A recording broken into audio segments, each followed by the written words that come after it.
Coming up on the Nick Standlea Show. Health influencers promise these massive results with very little effort. How can we identify who's telling us the truth and who isn't? We really don't need to look any further than exercise, as unsexy as that sounds. Seed oils is a hot topic right now. There is a toxic dose in which it will cause cancer. VO2 Max, non-nutritive sweeteners, Rapamycin. I don't have anything against carbohydrates. Ozempic good? Is Ozempic bad? What are your thoughts on testosterone supplementation?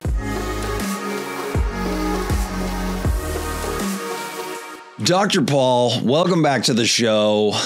Should we be getting our health information off of Instagram and TikTok? A few months back, I decided I wanted to check out a health expert that I really admire to see what sort of content he was putting out. And after I got off his site, I was hit with all of this misinformation and half-truths coming from every direction. It just blew me away, right? I'd go to this one guy's site and he'd have over 200,000 followers. And I'd go to this girl's site and she'd have like 2 million. And I was hearing things like, you must eat organ meat, and carbohydrates will kill you, and non-nutritive sweeteners and seed oils are the devil, and every man must be on testosterone, and no woman should be on hormone replacement therapy, and so on and so on. It just killed me. So those things are not true? No, they're not true, and hopefully we'll get into that in a bit. Let's start with how we can identify who's telling us the truth and who isn't. What are the telltale signs of somebody who's BSing their way through health information? Well, a lot of these health influencers use a lot of different tactics, right? They promise these massive results with very little effort. Yeah. They like to use these big sciencey words like microbiome and mitochondria and autophagy. These are things I don't even think they know what they even mean, right? They like to prey in areas that we just don't quite understand. They do a lot of different things. They use superlatives all the time. It's the best or it's the worst. You always have to do this or you never have to do it. They talk about single mechanisms instead of like looking at overall big outcomes, right? And trying to understand what a true expert is sort of counterintuitive because true experts usually aren't that sure of themselves. They usually use words like maybe and it depends. And sometimes they even say, I don't know. Yeah. Right? They understand that there's a lot of nuance in the questions that are asked, that things aren't typically black or white, that a lot of things live in the gray. If they won't go to the gray, stay away. I feel like so many people, when they don't know where to get information, go with the follower count, right? If they have 1 million followers, they must know what they're talking about. Is that true or not true? Well, no, I mean, I think that's what's so difficult about things today, right? So all of a sudden, there's no barrier to entry. Anyone can have a platform. And then all of a sudden, once you have a ton of followers, you have credibility. I mean, did we not learn anything from the Liver King? That makes absolutely no sense. Well, let's clear up some misconceptions. Where should we start? With all this misinformation and half-truths out there, it's very easy for people to get lost in the weeds, especially regarding the hierarchy of importance regarding health and longevity. So I'm an ER physician, and I deal with life-threatening, life-ending illness every shift. But a big part of my job is really understanding the hierarchy of importance, right? So it's like, do I go see the guy that just got stabbed in the chest? Or do I see the woman that has a tampon stuck in her vagina? Right? Do I go see the lady that's having this acute ischemic stroke that can't speak or can't move the right side of her body? Or do I see the kid with a bead stuck up his nose? Right? Now, what do you do if you have to choose between the kid with the bead up his nose and the lady with the tampon? I'd probably go with the bead. Okay. Yeah. I'd probably try to see the kid first. Okay. Yeah. Okay. Fair enough. But continue. Try to get the parents out of there. Right. Yeah. Yeah, and then there's the guy with penile discharge, so he'd probably be after that. But, okay. Okay. But anyway, so regarding the hierarchy of importance. So if we want to get out of the weeds, if we want the biggest bang for our buck, we really don't need to look any further than exercise, right? Mm-hmm. As unsexy as that sounds. But if we look at all-cause mortality, like by far the greatest lever that we can pull is on the exercise front, right? If we look at two parts of exercise, VO2 max and strength. If we look at VO2 max and we compare those that are at the bottom 25th percentile, compare it to those that are the top 2.5 percentile, basically the elite group, there is a 400% decrease in all-cause mortality. I mean, that's massive. If we look at strength, those that are at the bottom compared to those that are at the top, there's a 200% decrease in all-cause mortality. I mean, those are massive numbers, and we should compare those to understand what we're talking about to things that we understand affect all-cause mortality, right? So let's talk about diabetes. Let's talk about blood pressure. Let's talk about smoking. Yeah. Those increase your risk of all-cause mortality by 20 to 40%. So let's look at smoking. What's the increase in mortality for smoking? Smoking is about 40%. Okay, but there's a 400%. A 10x difference. Yes. Based on VO2 max. Yes. It's the greatest lever we can pull regarding mortality. Right. 100%. Now, real quick, will you explain what VO2 max is? Yeah. So VO2 max is basically the maximum amount of oxygen our body can uptake during intense exercise. Okay. And basically, it's just the greatest predictor of cardiorespiratory fitness and basically aerobic performance. And how do I improve that? There's lots of ways to improve it. But so basically what we need to do is you need to do two different things. So you need to first get a very strong aerobic base. And then you also need to do targeted interval training. So when you were talking about the aerobic base, that's really like zone 2 type training. So you're pushing the mitochondria in your slow twitch muscles to the absolute maximum. You're like redlining them. Okay, so this correlates with basically, if you like numbers like I do, it correlates with a lactate of like 1.5 to 1.9. But you could also just look at your maximum heart rate and take 70% of that. And if you're wearing a fitness tracker, you can just go off that heart rate, or you can use something called relative perceived exertion, which is basically just you're exercising at a point where it would be difficult to hold a conversation. So that would be your zone 2 training. So you need to do that. But let's talk about something else real quick. So zone 2 training is actually imperative for people that are metabolically ill, because as we become metabolically ill, our mitochondria actually become reprogrammed. And in this reprogramming, right, we need to actually force them to start working normally again. And so this type of exercise actually puts such a strain on them that it makes them work efficiently again, allows us to grow more of them, and allows our mitochondria to become bigger. So they just become more efficient. So that's zone 2. And then the targeted interval training. So we're not talking about intervals that you do at your typical CrossFit box. They're going to be longer. We're not doing the Tabatas or the hits, the 20 seconds on, 10 seconds off. They're longer. It's like 3 to 8 minutes at a time. So the protocols are probably the best data behind them is going to be the Norwegian 4x4 protocol. So you basically do 4 minutes on, 3 minutes off. You do that 4 times. So it's 16 minutes total work, 25 minutes total time.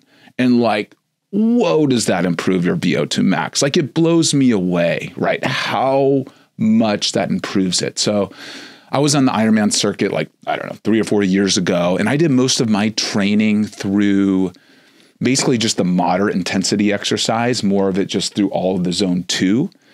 But I just wish I would have incorporated more of these targeted intervals, because, I mean, it just improves your fitness just exponentially. It's amazing. Yeah, when I was playing college soccer, there was a training regimen. It was a Swedish invention, but the Swedish national team was using it, and it was a full sprint around the track, and then you walk a lap, and then you sprint a lap, walk a lap. You do that 4 times. And then it was 3/4 of the track in a sprint, and then walk 3/4 of it. Do that until you had gone 4 times, and then half the track, and then 1/4 of the track. And then you wind down with just walking 2 laps at the end. Nothing built fitness like that interval training, which sounds quite similar.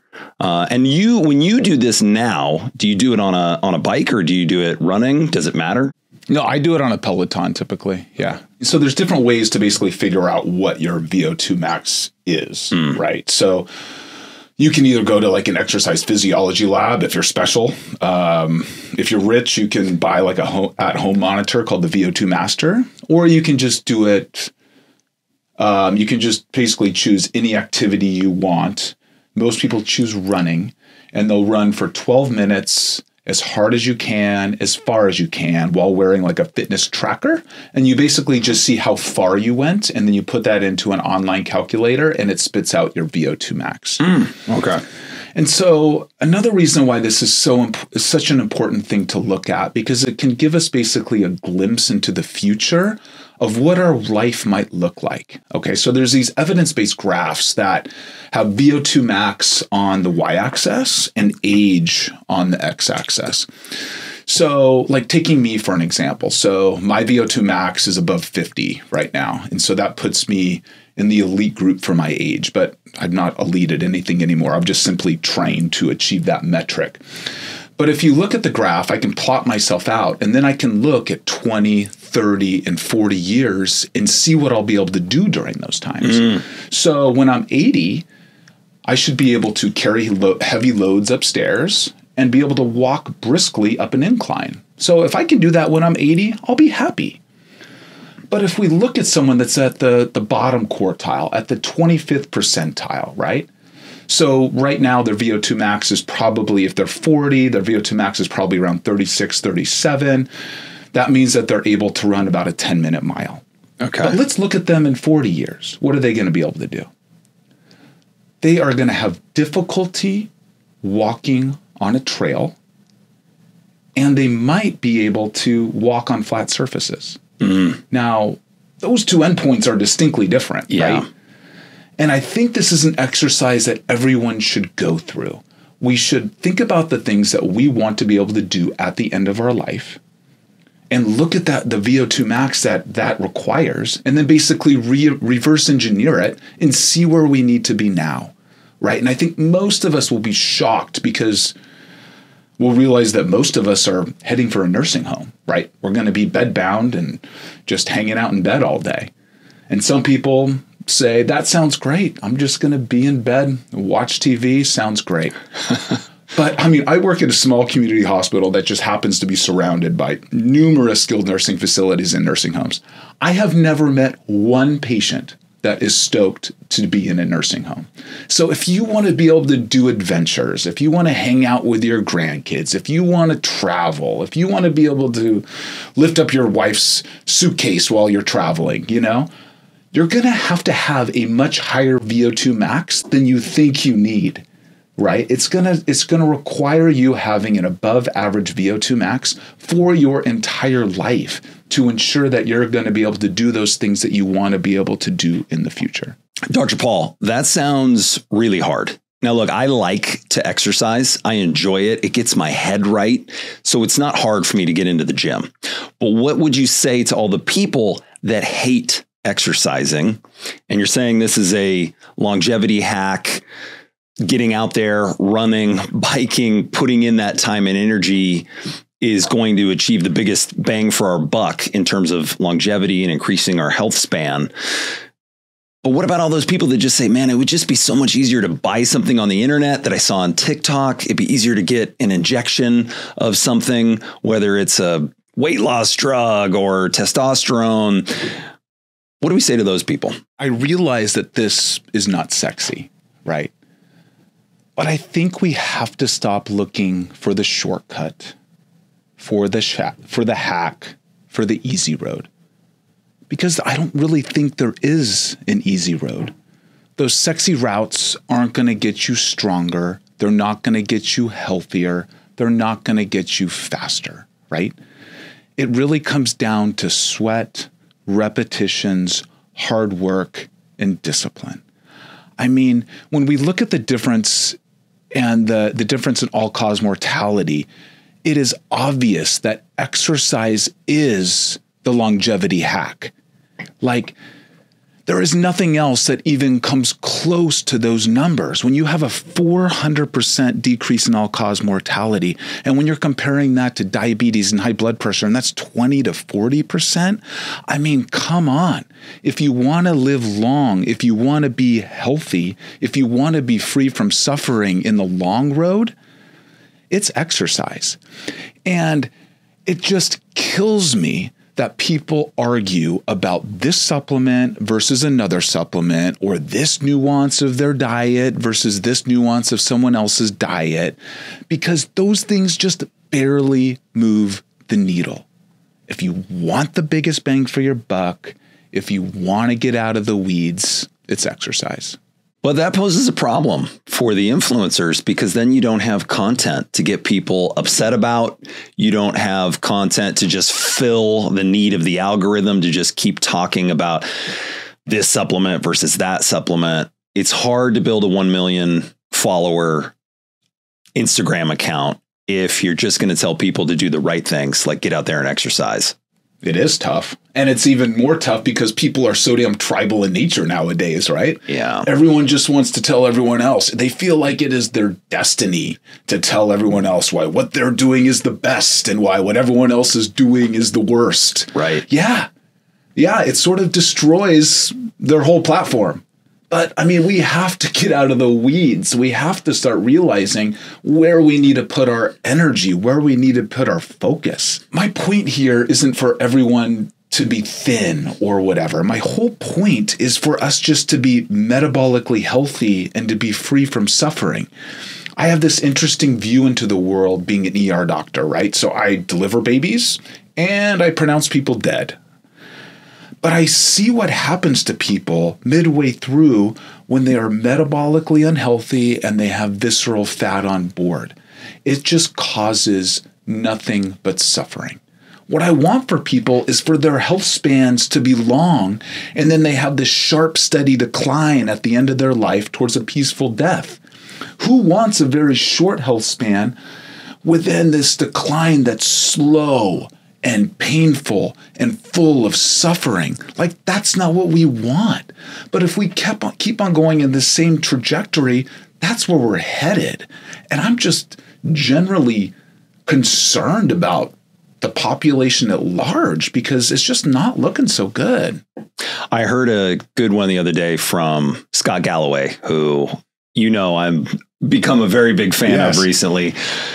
Hoping to have him come on the show at some point in the future. Let's do it. He said, show me someone who sweats more than they watch people sweat, and I'll show you somebody who's in shape and probably feels good and is enjoying their life. I thought that was and that's what I dig about him, is he will get things down into these pithy one-liners. And it just made me think about, okay, how much are you exercising versus how much are you watching people exercise on TV? 100%. Yeah. Let's talk about strength, because that was the other big hack that you had. That was a 200% decrease in all mortality. All cause mortality. Yeah. All cause mortality. And when you say that, let's unpack that real quick.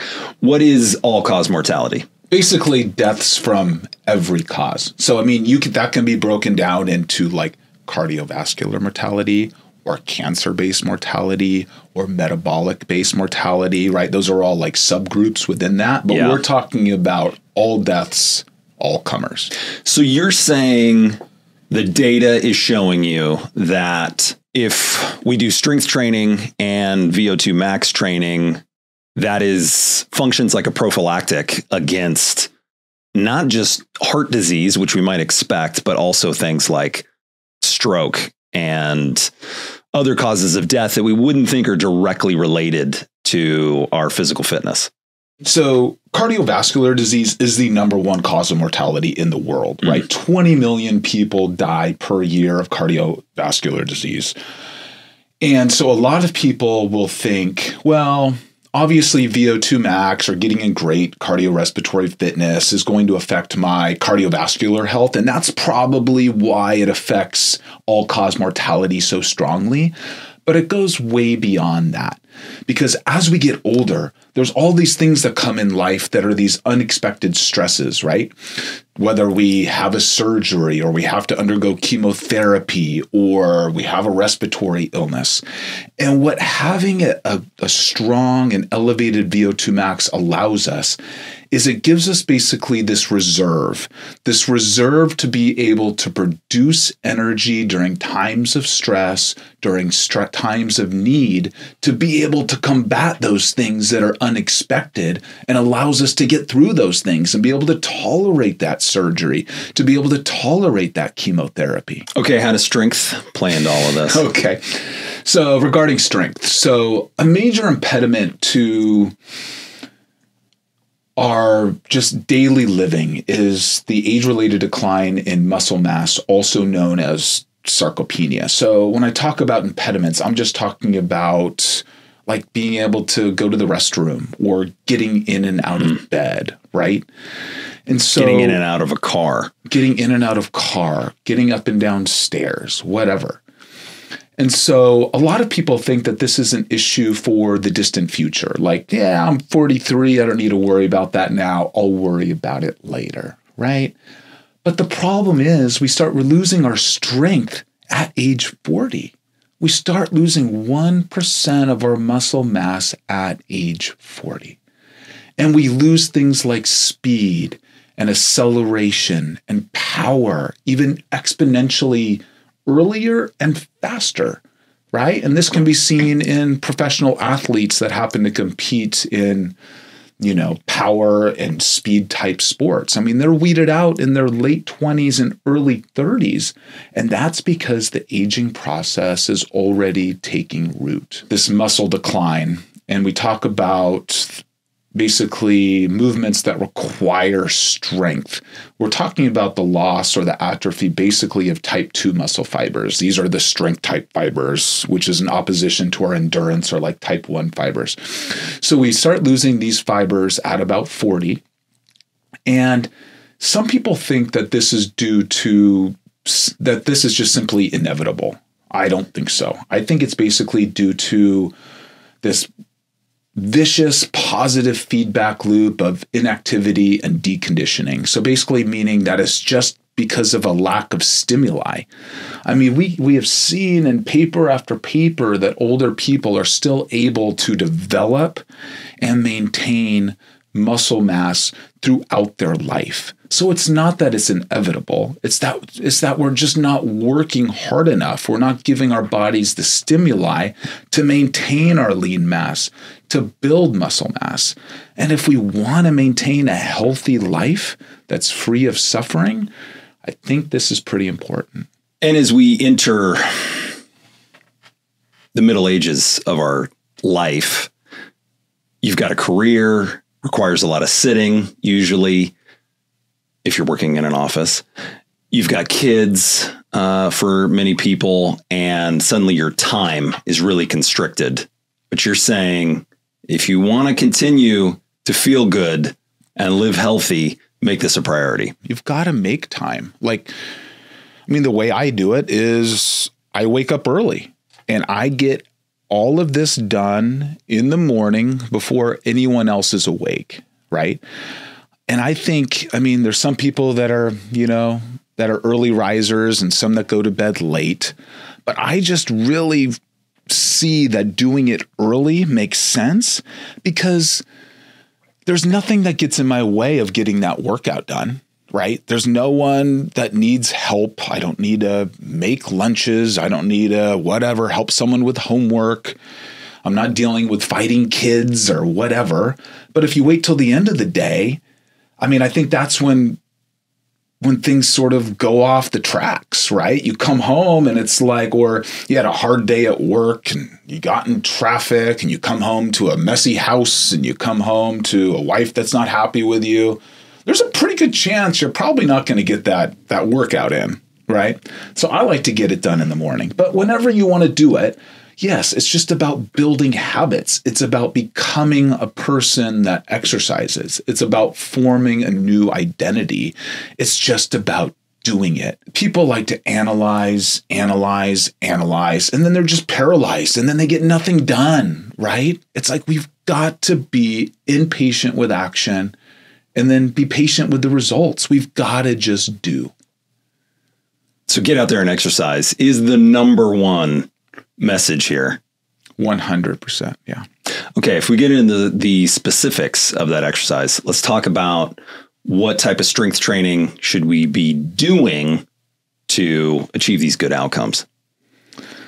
Yeah, I mean, regarding strength training, I like to take a personal, like just a balanced approach. I don't think we have to do, it doesn't have to be a ton. It can be a couple times a week, 3 to 5 sets of 3 to 5 different exercises, change it up, make sure you're hitting your arms, make sure you're hitting your legs. I personally really like compound movements. So I like to do bench press, squats, and deadlift, but you don't have to do that. You can do machines. You can do isolation type exercises. It's just, achieve a balanced approach. I don't think there's any magic formula to it. It's just put stress on your body, work those muscles, and try to maintain your muscle mass and hopefully gain some along the way.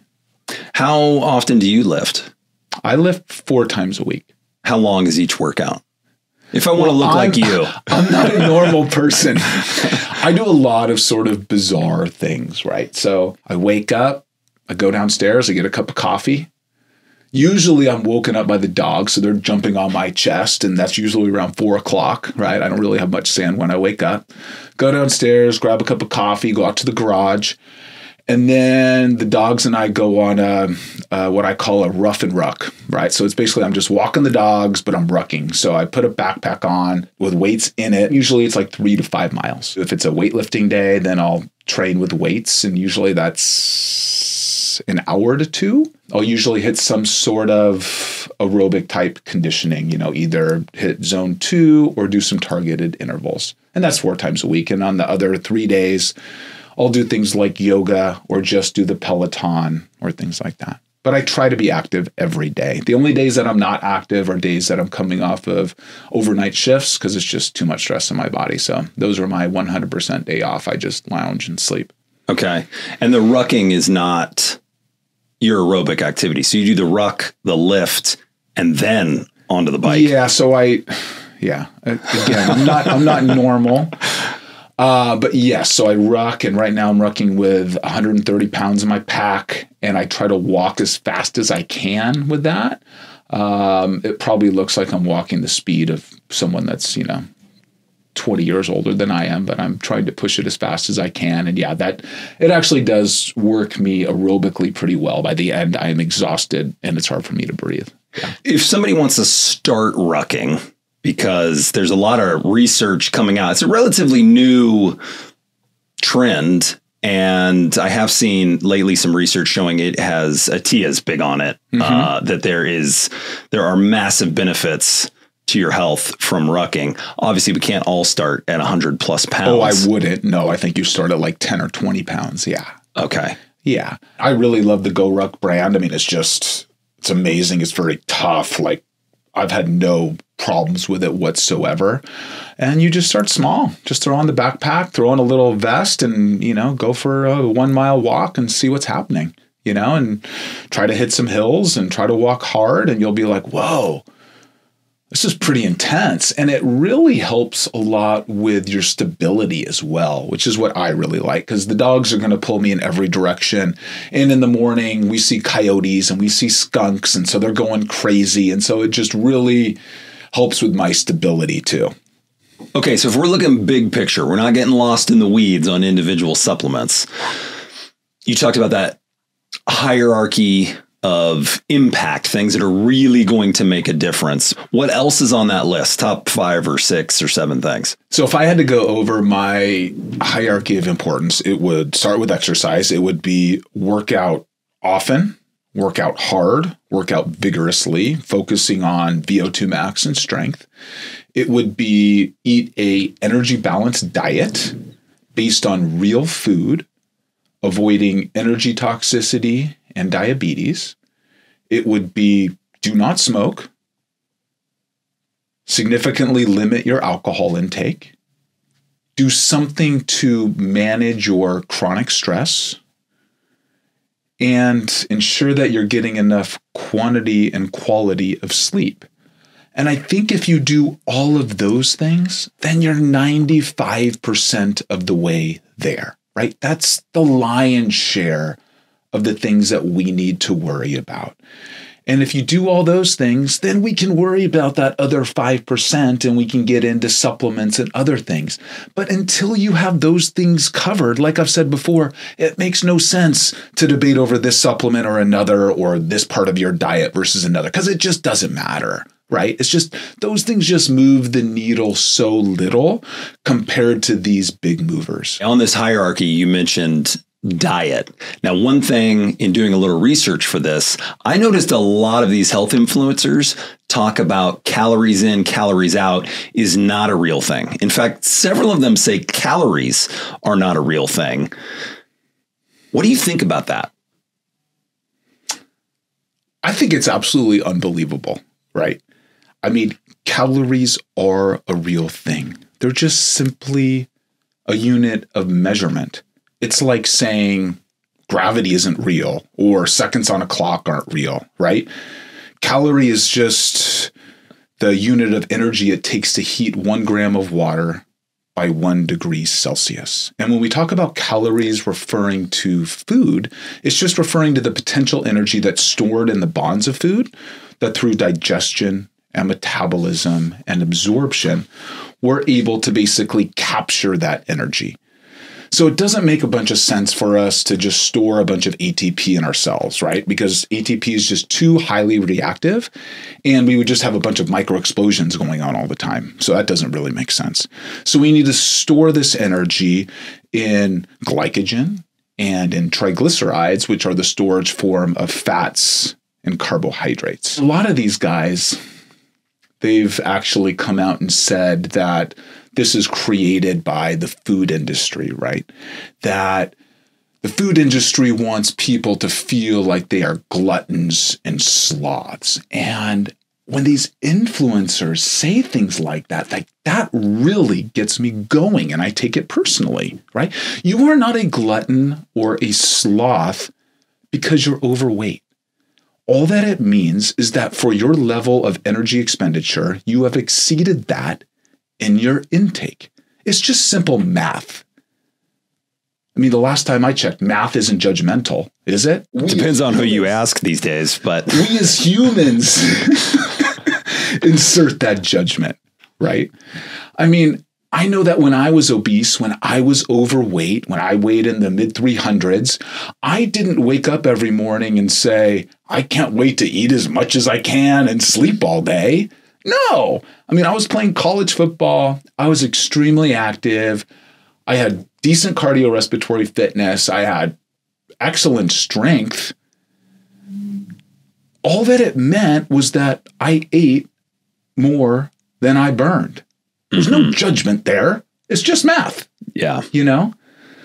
So, I mean, we can dive into calories in, calories out a little bit if you want to, because even though people think that this sounds so simple, it's just calories in, calories out. And a lot of times people equate simplicity with things being easy, but unfortunately, this is neither simple nor easy. It's actually complicated and difficult. Because basically, as we decide that we're going to calorically restrict, as we're going to decrease our calories, our genes, our body, our biology basically fight against us and try to decrease our caloric expenditure, right? In the past, starvation has been our biggest issue. And our genes are basically wired to fight like hell against starvation. And when we talk about restricting calories, that's basically just controlled starvation. And so, of course, our body's going to fight like hell against us, right? That's the way that we're wired. And it's only the last 50 years or so that we've had to deal with all of these excess calories since this processed food revolution. And our genes and our bodies just don't know how to handle it, right? And so what makes this even more difficult is that people think calories in, calories out. It sounds like it's static and independent, but they're actually dynamic and independent, right? They move upon each other. So as we try to change this energy balance, our body actually does things through physiologic adaptations to try to make us either maintain the same weight or get back to the weight that we were at previously through things like metabolic adaptation or constrained energy theory. I mean, it's just wild how hard our body will fight against us to try to get us back to our baseline weight or to the weight that we were previously. I mean, I remember this feeling so well when I was overweight. So I hurt my knee playing college football. I came home, decided I was going to lose all the weight. And I remember sitting upstairs in my bedroom in my parents' little townhome. And I just felt horrible, right? I felt hungry. I felt tired. I felt lightheaded. I felt nauseated. And I think you can look at these things in one of two ways, right? You can either rejoice in it or you can hate it. And I just decided I'm going to rejoice in this feeling because I can actually tell that it's working. So to recap that, humans evolved over tens of thousands of years where we did not have access to an abundance of food. So we had a natural curb on the amount that we would eat. It was nature's way of keeping us in shape. Plus, we were moving a lot more. Is that correct so far? Yes. Okay. So then now that we do have this massive abundance of food, and it's made even worse by over-processed and ultra-processed foods, which we can get into in a bit, we're now at a point where when we try to use controlled starvation, as you put it, try to diet, try to restrict our calories, our body is actually going to fight back against that and try to return us to the weight we were at. And that's why it's so difficult to lose weight, so painful to get into the shape that we want to be in. But one hack for that is to, when you start to feel horrible as a result, that's how you know it's working. That's the type of pain we can lean into a little bit. You can lean into it a little bit, right? It just sort of takes that stoic principle of reframing, right? You can either hate it or you can love it. It's going to be painful and it's going to be hard. It just is. How long does it take for our body to reset what that baseline is, right? Because you used to be well over 300 pounds. So you had this transition period where it is making you feel sick to lose weight. You're obviously in tremendous shape now, nowhere near 300 pounds. Your body's not fighting you anymore to get back to that baseline. But how long does it take to shift your baseline? It's not exactly clear. I would say that I am still not totally back. Like, it's a constant struggle, right? So I still, to this day, have to restrict something. And that's the key to any type of weight loss. You have to restrict something. So you can either restrict based on overall calories and do caloric restriction. You can do something called dietary restriction, where you actually restrict like a macronutrient, either carbohydrates or fats, or you can restrict through time. I've decided that I restrict through carbohydrates. I don't have anything against carbohydrates. If you're metabolically healthy, carbs are fine. But for me, it's the easiest way to restrict. And I think that is the key to diets. And that's what has been shown repeatedly. It's been shown repeatedly that all diets are equally horrible at losing weight. The key is adherence and consistency. So for me, restricting carbohydrates is not hard. And so that's what I do. So I restrict carbohydrates to this day. And what I like about that is that's sort of a gateway to me restricting processed food as well. And so I think that's really helped me out. But I think if I was just let myself eat ad libitum, I would probably be 270, 280 right now, I would guess, if I just let myself eat all that I wanted. Let's talk about processed foods for a second. What role do they play in all of this? A study by Kevin Hall came out in 2019, which basically showed that if you had people that just ate regular food ad libitum and processed food ad libitum, the people that ate processed food actually ate 500 more calories per day. So these foods, and I don't think we understand exactly what it is. It's probably a combination of things. It's not just the sugar. It's not just the fats. It's not just the salts. It's probably a combination of those things with the mouthfeel, with the texture, but they've basically just been engineered by these geniuses in the food industry to make us want to consume more. You really want to make sure you're focusing on getting enough protein and enough fiber. And sometimes those processed foods don't have those in them. But is there anything inherently bad about those things that are making us sick? I don't know, but they make us definitely consume more. And it is then that energy toxicity, the excess in calories, that leads to issues. Why is gaining fat so bad for you, right? So you can actually store fat in two different places. You can store it in your subcutaneous space, or you can store it in and around your viscera. And subcutaneous would be under the skin. Yeah, so subcutaneous is just below the skin. This is where we evolved to store excess calories. This is the safest place to store calories, even though it's not like aesthetically or culturally pleasing to some people.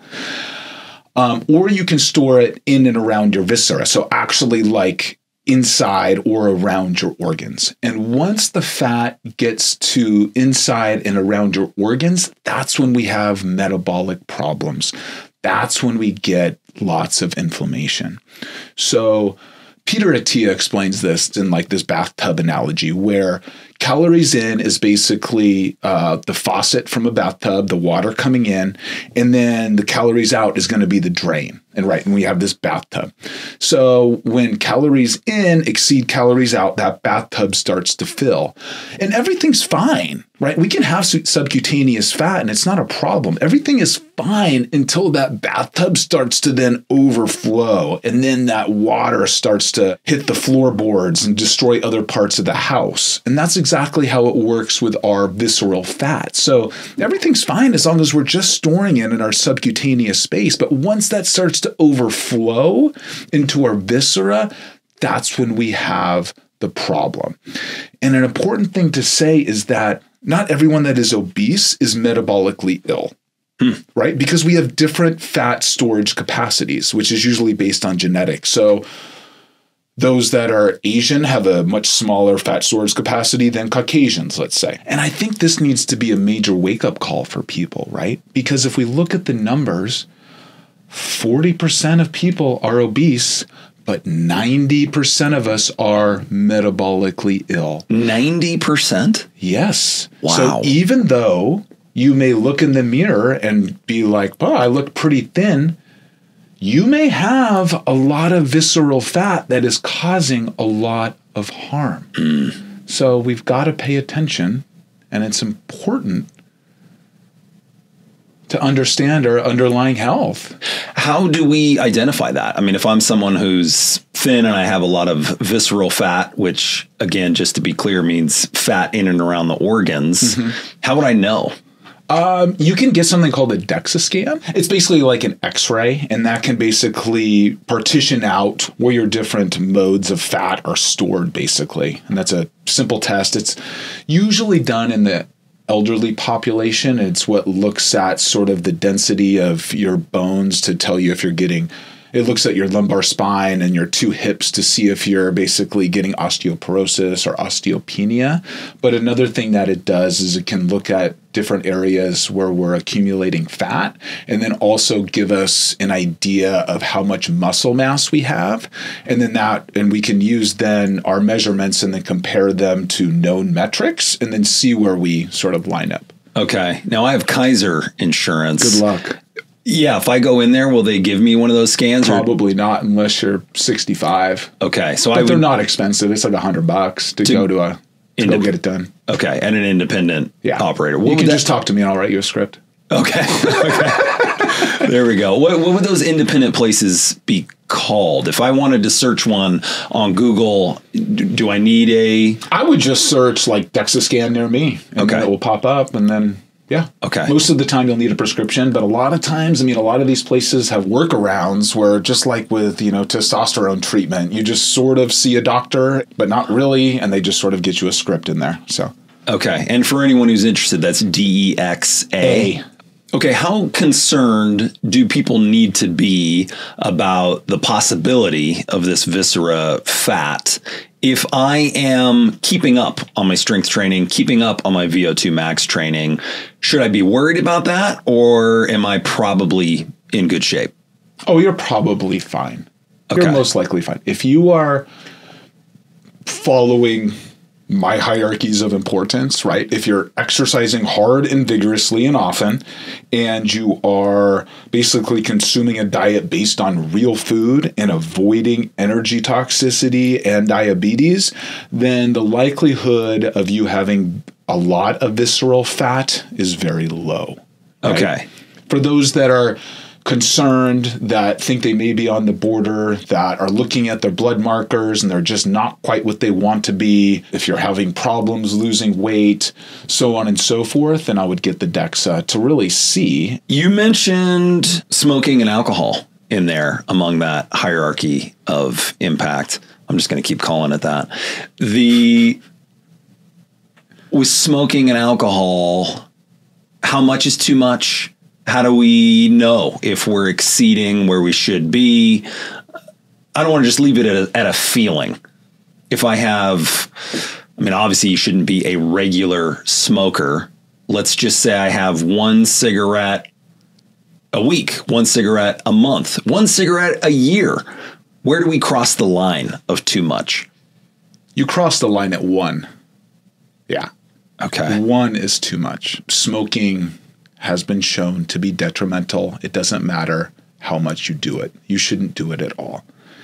And the same actually goes for alcohol. I mean, there used to be this thought about the French paradox, right? That alcohol could extend your lifespan or whatever. But that's pretty much been debunked now in the literature. And the literature shows that even one drink is toxic to you. And I know that alcohol is such a big part of many people's lives, right? So it's hard to say, don't drink at all. I think if you're having like one drink a day, that's probably fine. But anything more than that, you have to realize that alcohol is a poison. You're not getting any benefits from it. Now, there's some people that use it for stress release and to try to feel better after a hard day work. And if you're just having one drink, that's fine. But if you're having 2, 3, 4, 5, then you just have to realize that it's causing problems to your health and it's toxic to you. What's the difference between, let's say I don't have one drink a day. Let's say I don't drink until all week, until Saturday, but then I have 3 drinks. Is that the same or different than, say, one drink a day? I'm not exactly sure what the literature says on that, but if I had to guess, I would say it was better to space them out. I recently watched Tim Ferriss on the Chris Williamson podcast, which I am a big fan of. Guy does great work. His team does great work. And they were discussing alcohol and the trade-off between optimum health, which would be 0 alcohol, and then the upside with alcohol in a social capacity. He said, I don't drink very often, but getting together with some friends over dinner and having a bottle of wine is this special experience for us. I thought that was a nice take on it and jived with what you had written on the subject in terms of there are no easy fixes. There are just trade-offs between different things. Can you talk about trade-offs in general when we're looking at these different pieces of our health? The way that I like to look at things when we're talking about taking a supplement or a medication or doing some sort of intervention is that we have to realize that there are very rarely like true solutions that are going to solve everything. Everything has trade-offs. And there's almost always a downside to everything, right? We need to look at the the risks and the benefits and the probabilities of each. I think it's very difficult for people to understand that two opposing truths can both be true, right? So let's take like the COVID vaccine, for example, right? Let's get into trouble. Yeah. People hate COVID. I hate the COVID vaccine. Everyone's going to get upset as we discuss 100%. this. Yeah, perfect. And I'm sure people will hate me after this, but that's okay. I just can only be who I am. So COVID and politics are the two things that are the most polarizing. They just upset everyone. Yeah. And yet I think right now we're at a moment in time. I mean, it's just like with the health influencers putting out nonsense. If normal, rational people don't discuss some of these more difficult topics that are polarizing, that vacuum is filled by people who just spout nonsense.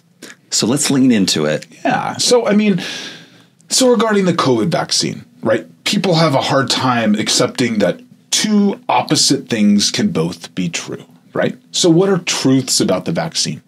The truths are it decreases hospitalizations, right?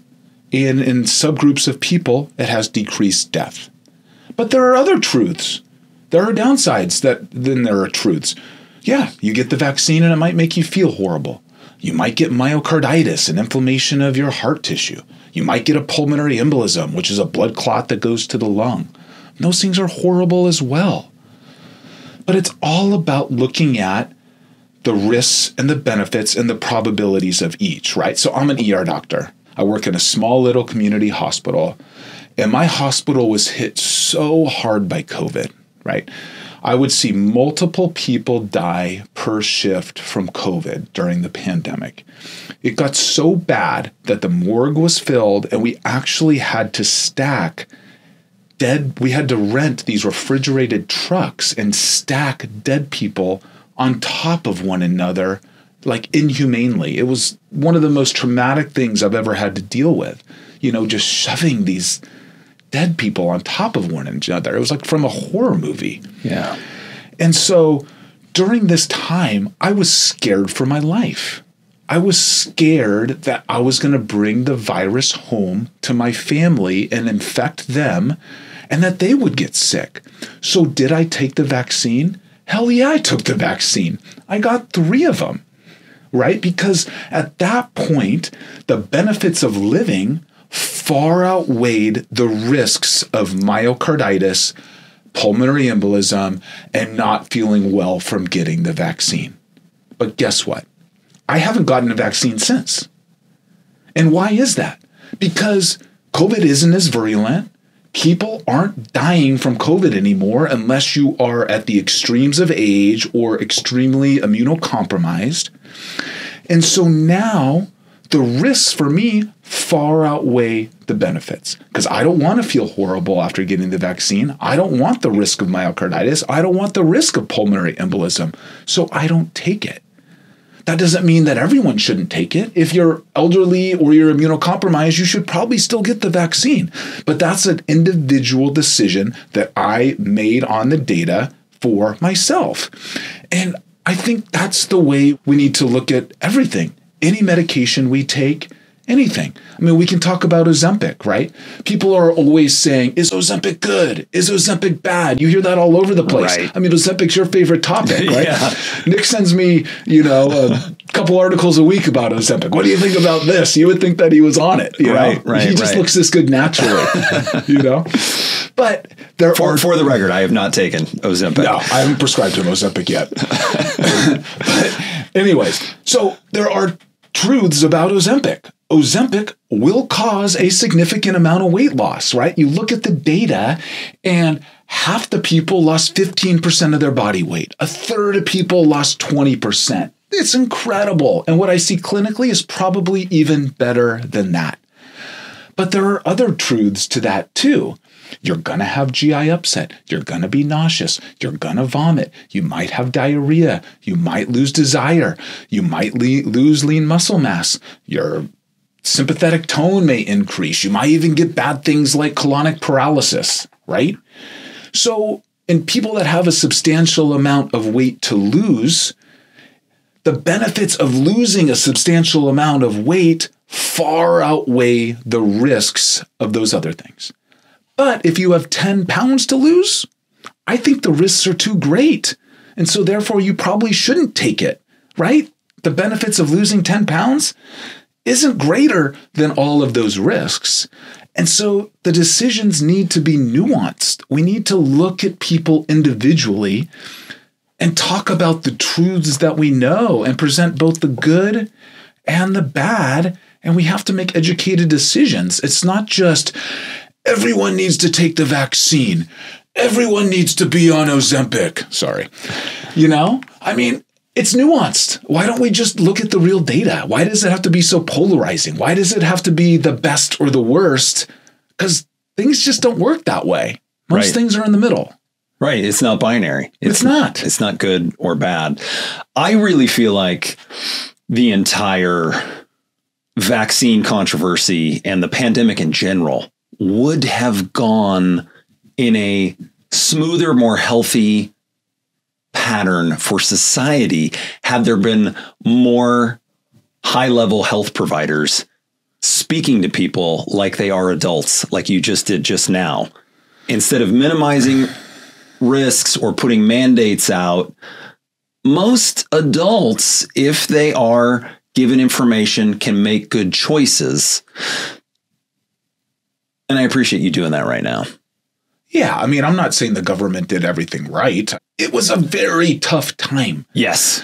They were trying to just figure it out as they were going. Yes. They had no idea what was going on. Yes, they should have been more transparent with the potential downsides of the vaccine. True, right? They basically just said, everyone needs to take this without telling us the potential downsides. And that is not the way things should be done. But I understand where they were coming from because they were thinking about the greater good. They just wanted to stop this in its tracks. Was it the right thing to do? Probably not. But hindsight's always 20/20, and we can always look back and say how we could do things better. And there's lots of things that we should have done differently. But I think people were just trying to do the best that they could do. And was it perfect? Definitely not. But it was never going to be perfect. Yeah. In no situation would it ever be perfect. Right. Who was our guy? The guy that he started a podcast, and he was one of the top infectious disease experts in the world prior. Oh, who was that guy? What? Michael Osterholm. I felt like he was one of the few voices during the pandemic. He started his own podcast. It never got to be very big. He dealt with numerous pandemics over his entire career. He talked about the disease. He talked about the vaccines. He talked about every aspect of it in nuanced terms, like you're doing right now. And it gets to the heart of what we're discussing today, because his voice was not amplified by either the algorithms or by the media. He never got a ton of traction, even though he would regularly make predictions about what would happen with COVID in general over the next month or two. It was incredible how spot on he was on a regular basis about what was coming next. I'm seeing this, that, and the other piece of data. That likely means we're going to see an uptick in COVID infections and hospitalizations. Or he would look at the data and see the opposite. I think we're going to see it drop. And sure enough, that's what would come to pass. But we do have a real problem right now. I mean, COVID is just a nice metaphor for what we're talking about with health information, where it is very difficult for people who speak in nuanced terms to find an audience and to be amplified by either the algorithms or the media to get good information out there to people. Should we not trust people with huge six packs and no degrees? You've just got to always be skeptical, right? I mean, you can't turn your brain off. You can't just accept what they're saying. You can't just accept every headline at face value, right? If you don't understand if you don't understand a word, you've got to look it up. If you don't understand a concept, break it down until you do. If you don't understand how something works, dig into it until you actually understand it. We've got to question things, and then you'll gain knowledge. And then from there, hopefully we'll get to the truth. But yeah, it's a big issue because things that aren't sexy aren't getting any traction. But the problem is that the stuff that isn't sexy is usually the stuff that works. And when someone's speaking like a used car salesman and they're using tons of superlatives and they're selling something that's a panacea that's going to make you stronger and faster and sexier and have the best sexier life and lose weight. And I mean, those things just don't work. Like if there was a panacea out there, we would all be on it. Mm-hmm. Like, let's be real. And so, I mean, that's the problem is the sexy stuff sells, but it doesn't work. And the stuff that's nuanced and the stuff that works isn't selling right now. It's not what's catching the algorithm. It's not what's catching the eyes of people, right? It's only the interesting stories that get played, not the ones that are just good information. Yeah. But if you want to be sexy, you got to put in the hard work. True. Let's turn our attention to sleep, because you also mentioned that in the hierarchy of needs. Talk to me about sleep. Sleep needs to be one of the major foundations for health. Like I used to be one of the people that believed I'll just sleep when I'm dead. When I was going through college and through med school, I mean, I would sleep maybe 3.5, 4 hours a night. It was like study all day, go out at night, hardly sleep, wake up, take a test, and I was just exhausted all the time. And after looking at all of the research and all the data, I just had to change my ways. I now have to prioritize sleep. Like I make it an absolute priority. I go to bed early. My family knows it. They don't like it all the time, but I mean, I'm in bed at 8:30 or 9, and I ensure that I get a good 7 or 8 hours of sleep every night. And if I don't, I'm napping. I love to nap. And the research really shows that it's all about not only getting enough quantity, but quality of sleep, meaning that we're getting into enough of our deep sleep and our REM sleep, right? And so these things actually have huge impacts on our health. So when we're talking about deep sleep, right, this is basically like having overnight blood pressure medication and overnight diabetic medication. It helps regulate our blood pressure and our glucose so much. I know that when I don't get quality sleep, when I'm wearing my glucose meter, my sugars are so much higher than they are if I get a quality sleep, right? So it's important from a metabolic standpoint to ensure that you're getting quality sleep.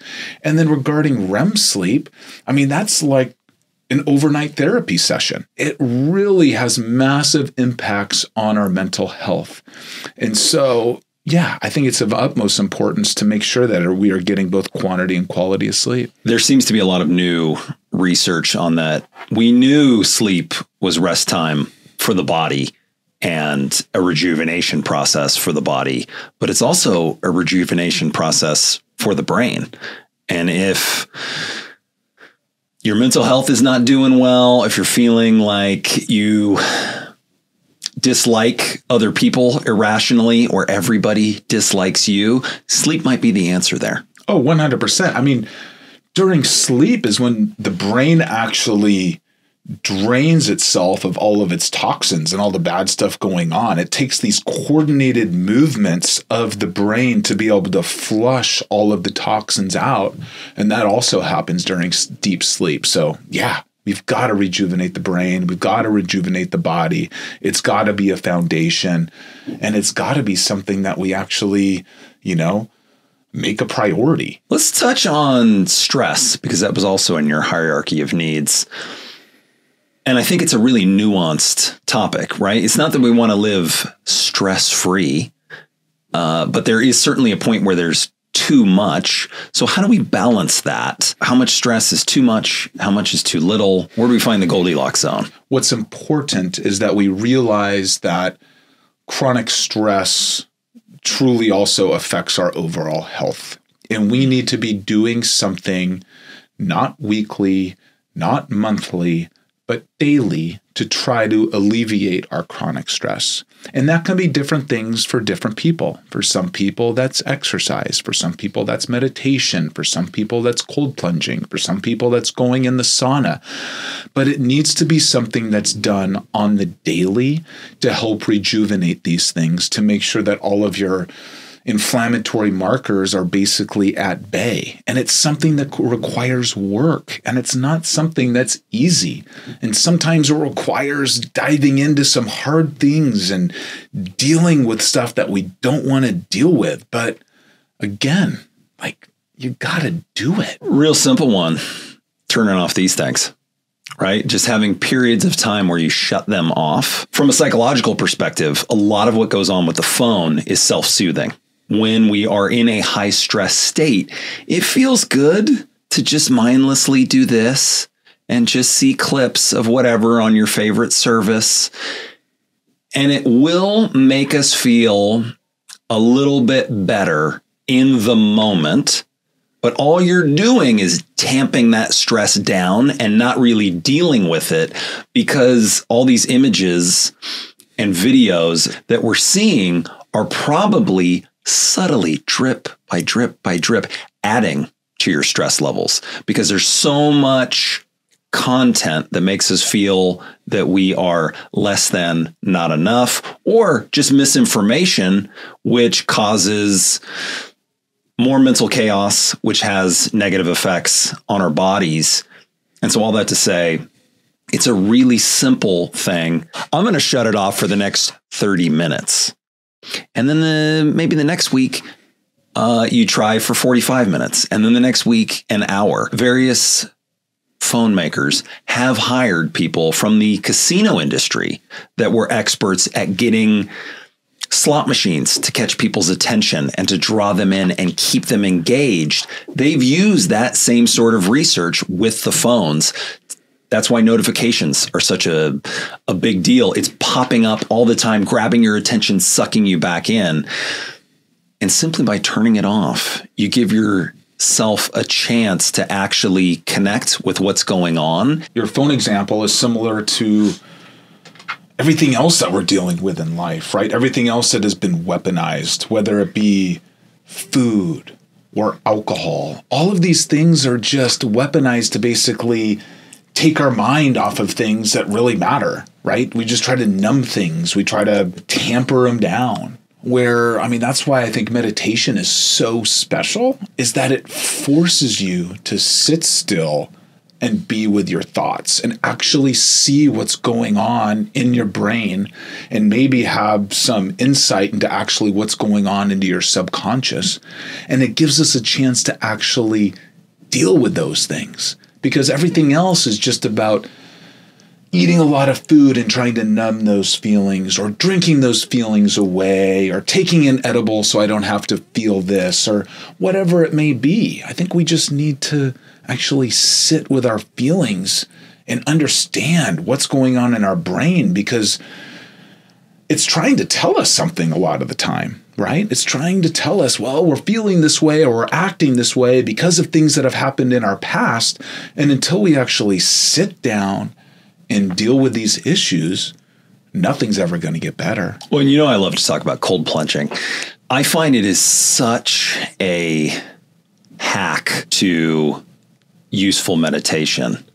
I did it this morning. Every time I'm going to record, I start the morning with a cold plunge and then a sauna.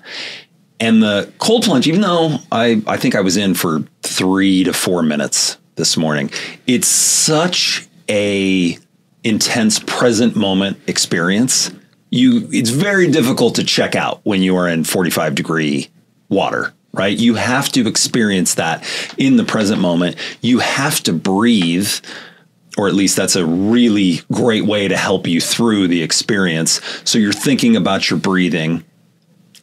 And from there into that hot sauna, I just find it so easy to slip into a meditative state where you can sit with your thoughts and better understand what's going on inside. Yeah. I think it switches you into a state where you are forced to be receptive rather than reactive, right? Mm-hmm. You're sitting there in that cold water and you have no option but just to receive it and to actually feel the cold. You can't run away from it, right? And so it just puts you in that whole mind frame of, all right, let's receive these feelings. Let's receive these thoughts. Let's actually understand what the hell is going on inside of our brain. Yeah. All right, Dr. Paul, let's talk about seed oils, because now you really want me to get into trouble. I followed your recommendation in that I started looking at a couple of health influencers. Okay. And the algorithm worked its magic, so I was inundated with health influencers. Seed oils is a hot topic right now. I mean, people love to just rail against seed oils, and I couldn't make heads or tails of whether or not they're the worst thing that's ever happened to humanity, or if this is kind of making a mountain out of a molehill. Can you clarify that for us? Yeah, so I'm probably going to be very unpopular here. Good. But, you know, the fact that do seed oils actually negatively affect our health? The answer is no. Now, seed oils are extremely energy dense, and they are added to processed foods. And as we've talked about, processed foods leads to overconsumption. That leads to energy toxicity, which is basically just having too many calories. And that is the problem. It is the energy toxicity. It is having too many calories that is the problem. But there's actually nothing inherently bad about seed oils themselves. Before we jump into seed oils, let's get a little foundation on fats. So just so we better understand what's going on here, what seed oils are. So there's foods that contain fats usually have the full spectrum of fats. We can have like red meat, they have saturated fats, and they have some unsaturated fats. And then we have salmon, they have more unsaturated fats, and then lesser saturated fats. And saturated fats are basically just long carbon chains with a single bond. These are usually solid at room temperature, and these are going to be high in red meats, high in milk products, high in like the skin of poultry. Then we have unsaturated fats. All unsaturated fats mean is that there is a double bond in that carbon chain. So you can have monounsaturated fatty acids, which are going to be from foods like avocados, olives, or almonds. And then you can have your polyunsaturated fatty acids, which are basically your omega-3s and your omega-6s. So omega-3s, obviously very important. Hopefully we talk about that in a bit, but there are both marine and plant-based types. Omega-3 just basically means that it's a polyunsaturated fatty acid, so there's more than two double bonds. But the omega-6s, that is our seed oils. Okay, so it's a polyunsaturated fatty acid that usually comes from vegetables, from seeds, and from leafy greens.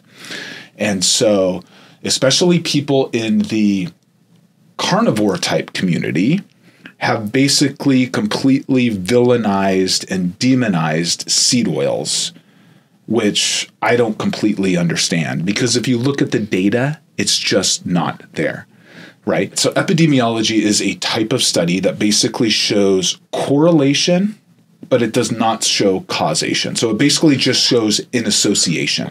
Let's unpack that correlation versus causation real quick, because I think that's a key component to understanding when things are related versus the key component. Causative. Explain that for everybody, the difference between correlation and causation, and then we'll continue with your thought. So correlation just basically means that there is an association, right? The epidemiology shows that there is an association between seed oils and poor health outcomes. Just because those things are associated does not mean that seed oils cause poor outcomes, right? There can be a couple of things going on. One, it could mean that seed oils cause poor outcomes, but it could also mean that people that consume seed oils just live an unhealthier lifestyle, and that's what causes poor health outcomes, right? So epidemiology only shows correlation or association, but not causation.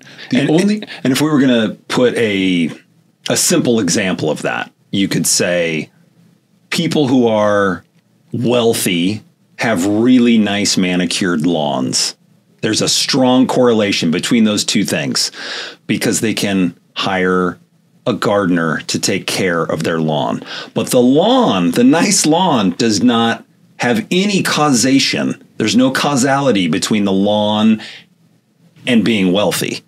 There's a strong causality between having a high income and being wealthy, right? If you have a abnormally high income, there's excess money, you will eventually become wealthy. And when we talk statistics, it's very difficult, but extremely important to tease out the difference between causality and causation. So health influencers will often cite studies, basically, that support their facts. Right. Okay. Right. But we need to understand that you can pretty much find a study to support anything you believe. Yeah.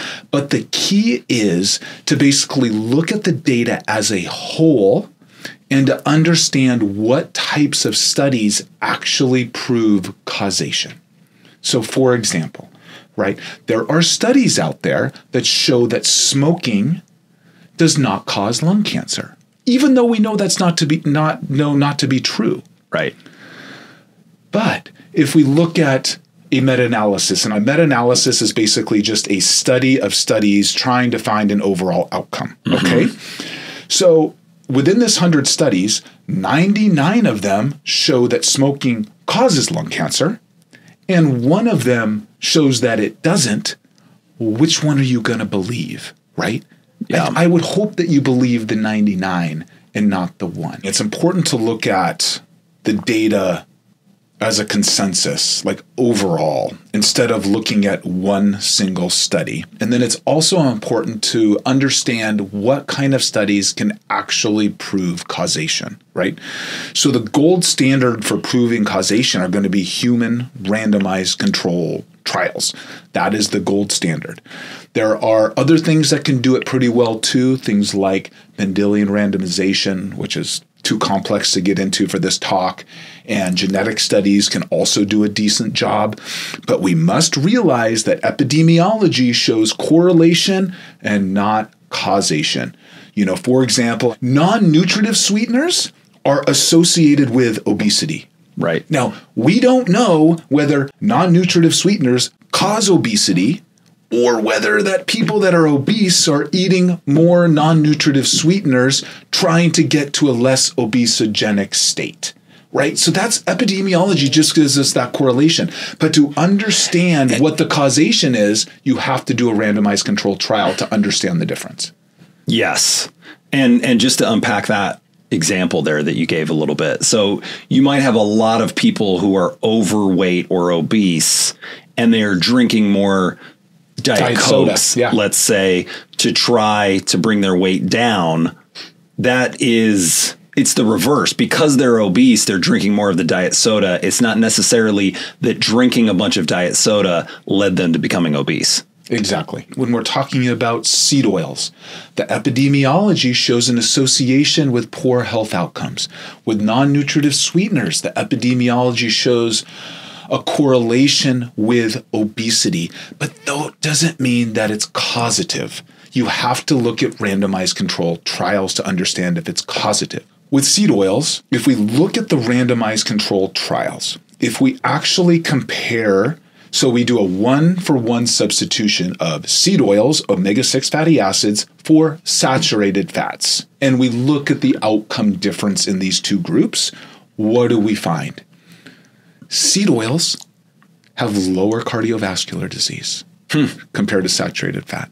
Seed oils have lower inflammation compared to saturated fat. Seed oils have significantly improved metabolic health. You have greater insulin sensitivity. You have lower hemoglobin A1C. You have less liver fat. So when you actually look at the randomized controlled trials, seed oils don't seem that bad. So we're not breaking even there's actually a decrease in these negative markers. Yeah, and I chose saturated fat because most of the people that are demonizing seed oils are on that carnivore camp, and they love their saturated fats, and they want to be able to eat as much of their fatty cuts of meat with lots of saturated fat as possible. And when you attack the fatty ribeye, you attack the carnivore. So you can't do that. So let's attack the seed oils. And it makes absolutely no sense.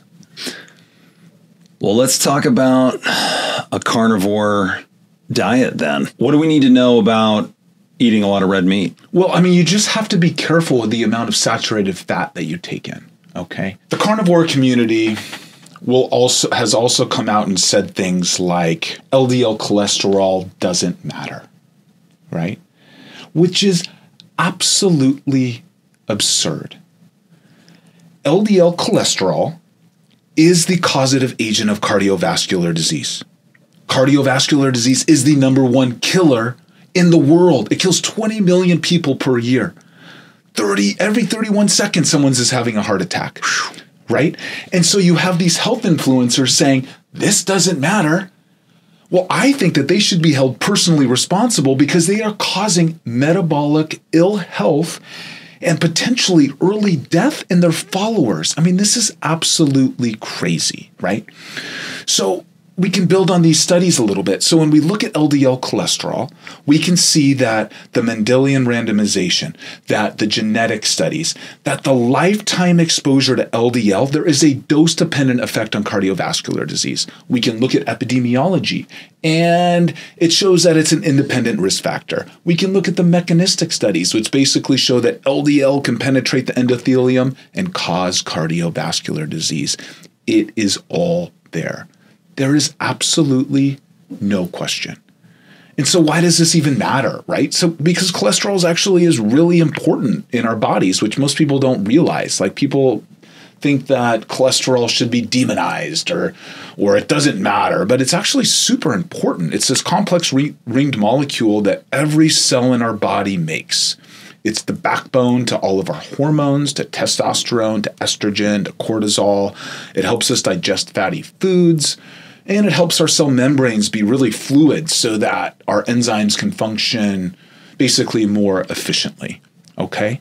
And as we age, our LDL cholesterol levels tend to increase. But it's mainly asymptomatic. We don't realize it. So you can have sky-high LDL cholesterol levels and feel great. But if we actually look at childhood, and we look at someone's that's a child, their LDL cholesterol level, maybe it's like 30. By the time they get to 18, 19, 20, they're actually already starting to develop cardiovascular disease. And this is what I was talking about, the lifetime exposure to LDL cholesterol. That's what's important.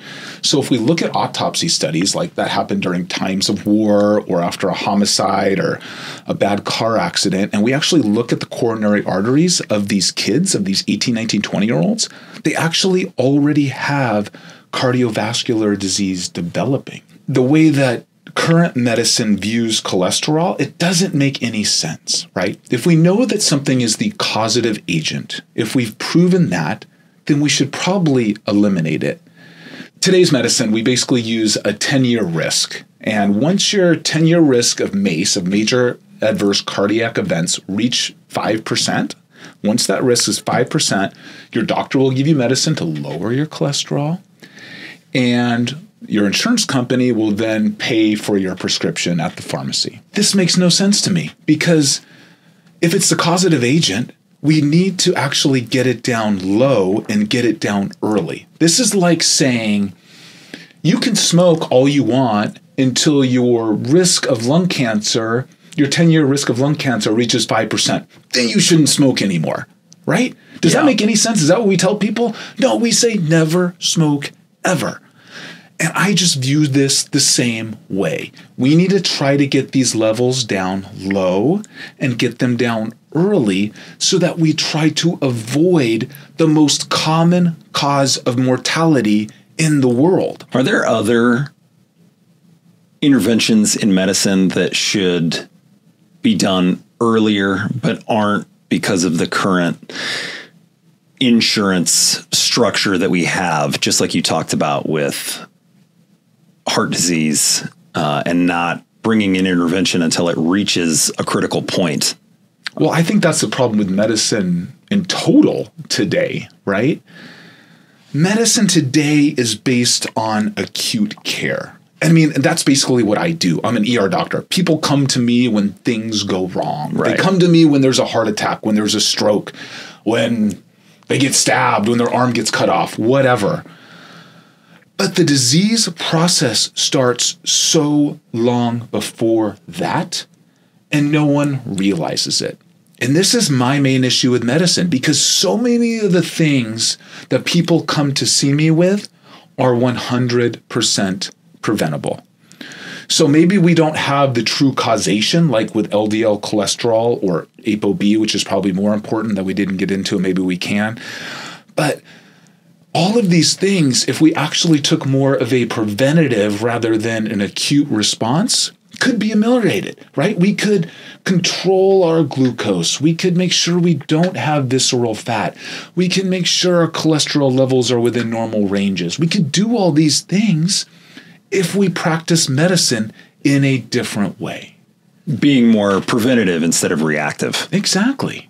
Once again, a good time to remind everybody that nothing in this episode constitutes medical advice to any individuals out there. Everything should be taken on a personal basis, and you should talk to your medical provider specifically before making any major changes to your life. Sounds great.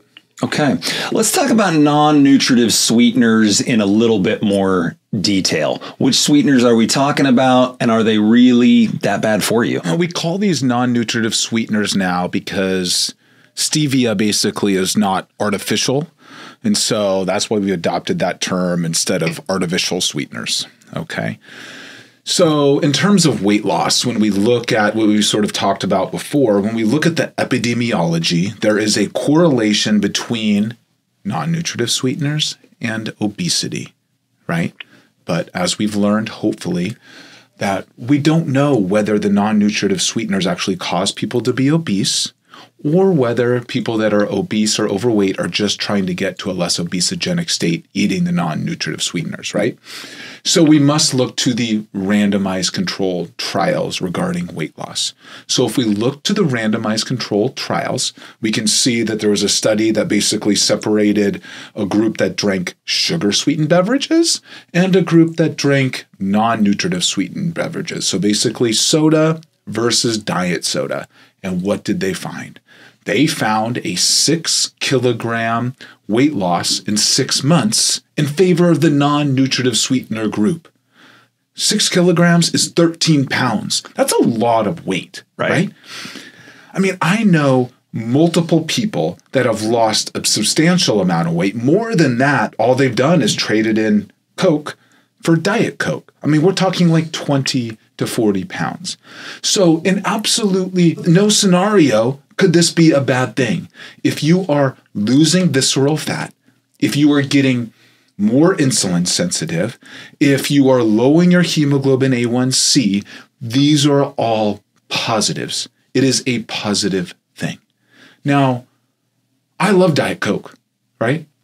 But I don't drink it every day. I drink it when I go out to dinner, when we go out to sushi, or when I'm on vacation.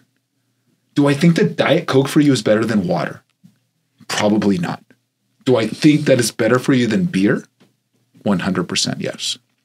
So the things people want to know about with non-nutritive sweeteners are weight loss, cancer, and the microbiome. All right, so let's hit on the cancer thing. So if we look at the epidemiology, 20% of the studies shows that there is a correlation between non-nutritive sweeteners and cancer. Only 20% show a correlation, meaning that the other 80% don't even show that, right? But we don't hear about these studies that don't show anything. Those aren't interesting. We only hear about the studies that are shocking, that will get likes, that'll get views, right? Yeah. So we only hear about the 20%. We don't hear about the other 80. And when we're dealing with cancer, there's usually a dose response, right? Like with, I keep on using it, but like with smoking and lung cancer. The more you smoke, the more likely you are to get cancer. This hasn't been shown in any of the data. All right. There is no dose response. And then people will come back and say, but there is a toxic dose in which it will cause cancer. Well, no shit, there is a toxic dose, right? I mean, come on. If you look at the data, you have to drink between 20 and 800 cans of diet soda per day to cause toxicity. I mean, if we want to talk about toxicity, basically everything can have toxicity. Some of the worst overdoses I see in the ER are from Tylenol and aspirin. When you take them at the recommended amounts, they're fine. When you take too much of them, they will kill you. The other day, I just saw this lady with psychogenic polydipsia. She was a schizophrenic. That basically just means that she habitually drinks water, right? It causes their sodium to become very low. It causes them to be confused and sometimes seize. She was having intractable seizures. I had to put her on life support. So even water has a toxic dose. Oxygen even has a toxic dose, right? We breathe 21% oxygen. If we give someone 100% oxygen for too long, they're going to have oxidative damage and free radical damage. Like, there is a toxic dose for anything. And I don't think anyone's hitting that 20 to 800 cans per day. At least very few people are. Right.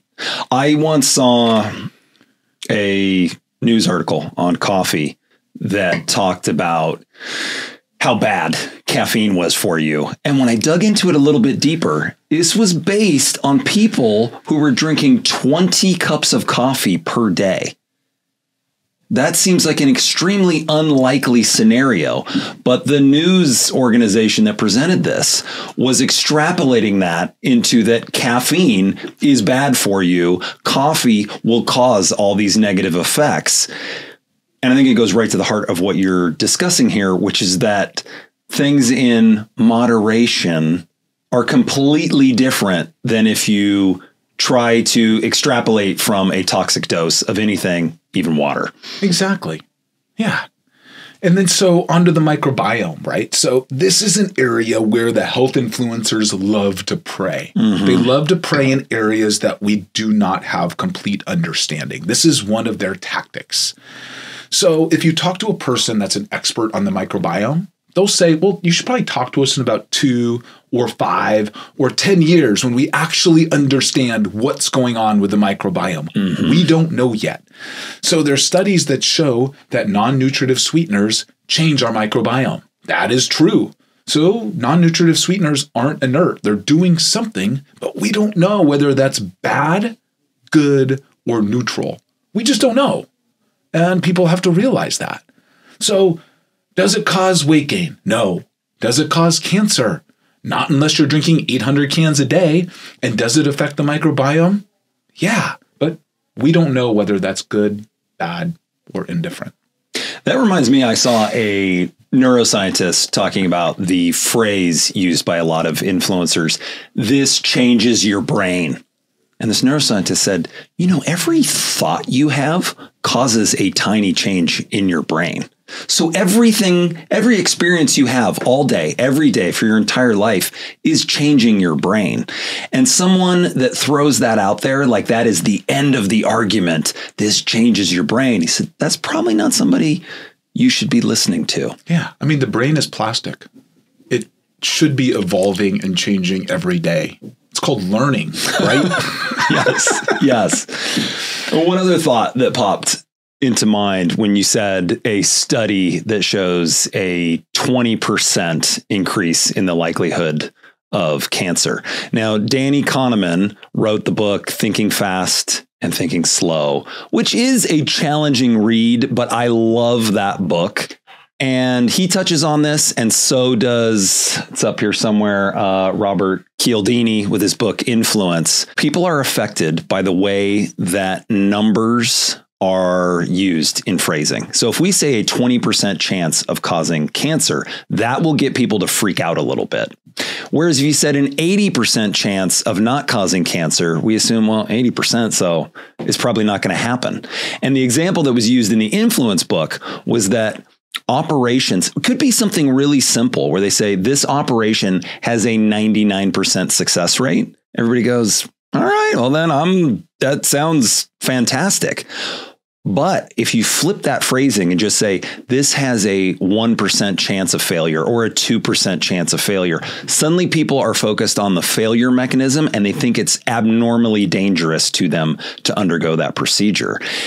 And that's something else to be careful of with influencers. If you see them emphasizing the small number to make it seem scarier, that might be a reason to not listen to them. Yeah, and something else to realize when we're talking about these percentages, right? When we're talking about these effects, most of the time we're talking about relative risks. Mm-hmm. So we're getting into probabilities here, and this can be confusing, but just to explain it. So if my absolute risk of death right now is 10%, okay? And then let's just say smoking increased that by 10%. What does that actually mean? What you do is then you take 10% of the 10, which is 1. So my absolute risk of death is actually 11%, right? Mm-hmm. These are relative risks. Mm-hmm. So you don't take the absolute number. It depends on what your actual absolute risk is, and then you accommodate accordingly, if that makes sense. I just want people to understand that we're talking about relative risk, not absolute. It does. There was a good example of that on the Bill Maher's show on HBO recently, and he talks about I think it was a measles outbreak, and there was a 300% increase in measles cases in this state. And he said, that sounds like a lot, doesn't it? I mean, a 300% increase. One case? I believe it had gone from 10 to 30. We're talking about less than 0.2% of the population they were actually looking at. They said, this is not even news, right? If it really hit critical mass, that would be terrible. But it was a way of just moving those numbers around to make it seem more clickable. And I've always liked that phrase that statistics don't lie, but liars use statistics. Yeah. So you just have to be very careful when you're looking at relative risks, because you always have to have an absolute risk that accommodates for that, so you actually understand what's going on. Let's hit another hot topic online. What's the truth behind the relationship between protein and cancer? So there are quite a few people out there, or some of the influencers, that are basically stating that animal protein causes cancer and that we should not be eating animal protein. We should be eating plant protein instead. But to sort of get into the details, we'll have to do a little bit of background on stuff. Okay, we'll talk about mTOR, which will be super important when we talk about rapamycin in the future, which is my favorite longevity agent, which I think is super exciting, which I think everyone should really know about and read about. And then we'll do some background on protein itself. So mTOR is basically one of the most important mediators of longevity, basically at the cellular level, okay? And it's highly conserved, meaning that you can basically find it in everything from yeast to flies to worms to apes to mice to humans. All right. So evolution has deemed it very, very important. So the job of mTOR is basically to balance the availability of nutrients with the organism's need to reproduce and grow. Okay. So when we have a lot of nutrients, mTOR is turned on.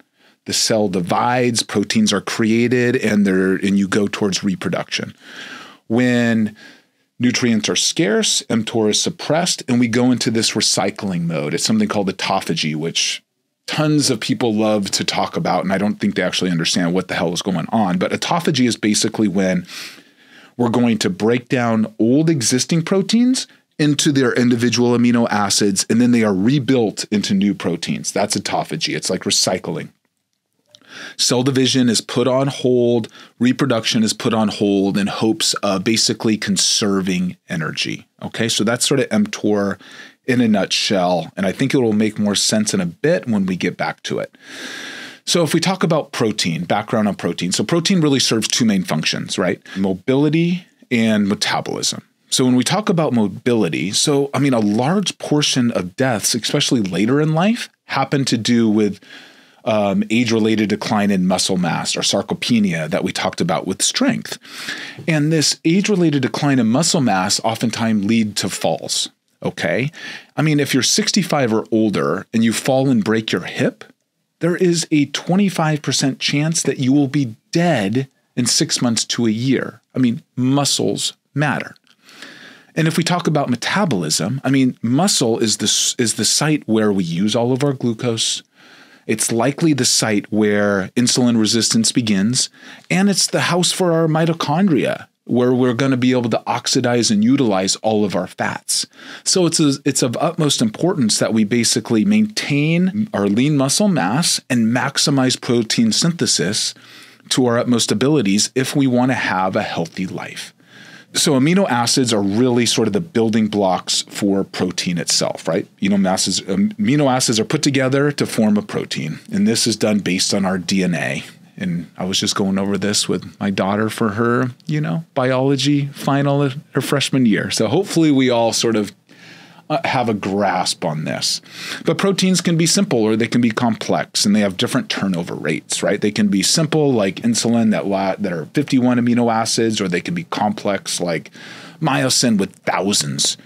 And they have different turnover rates. So insulin may only last 15 minutes, and things like collagen the half-life is like 250 days. So that's why when Lauren, my daughter, hurt her knee playing volleyball, she hurt her MCL, it took so long for it to heal.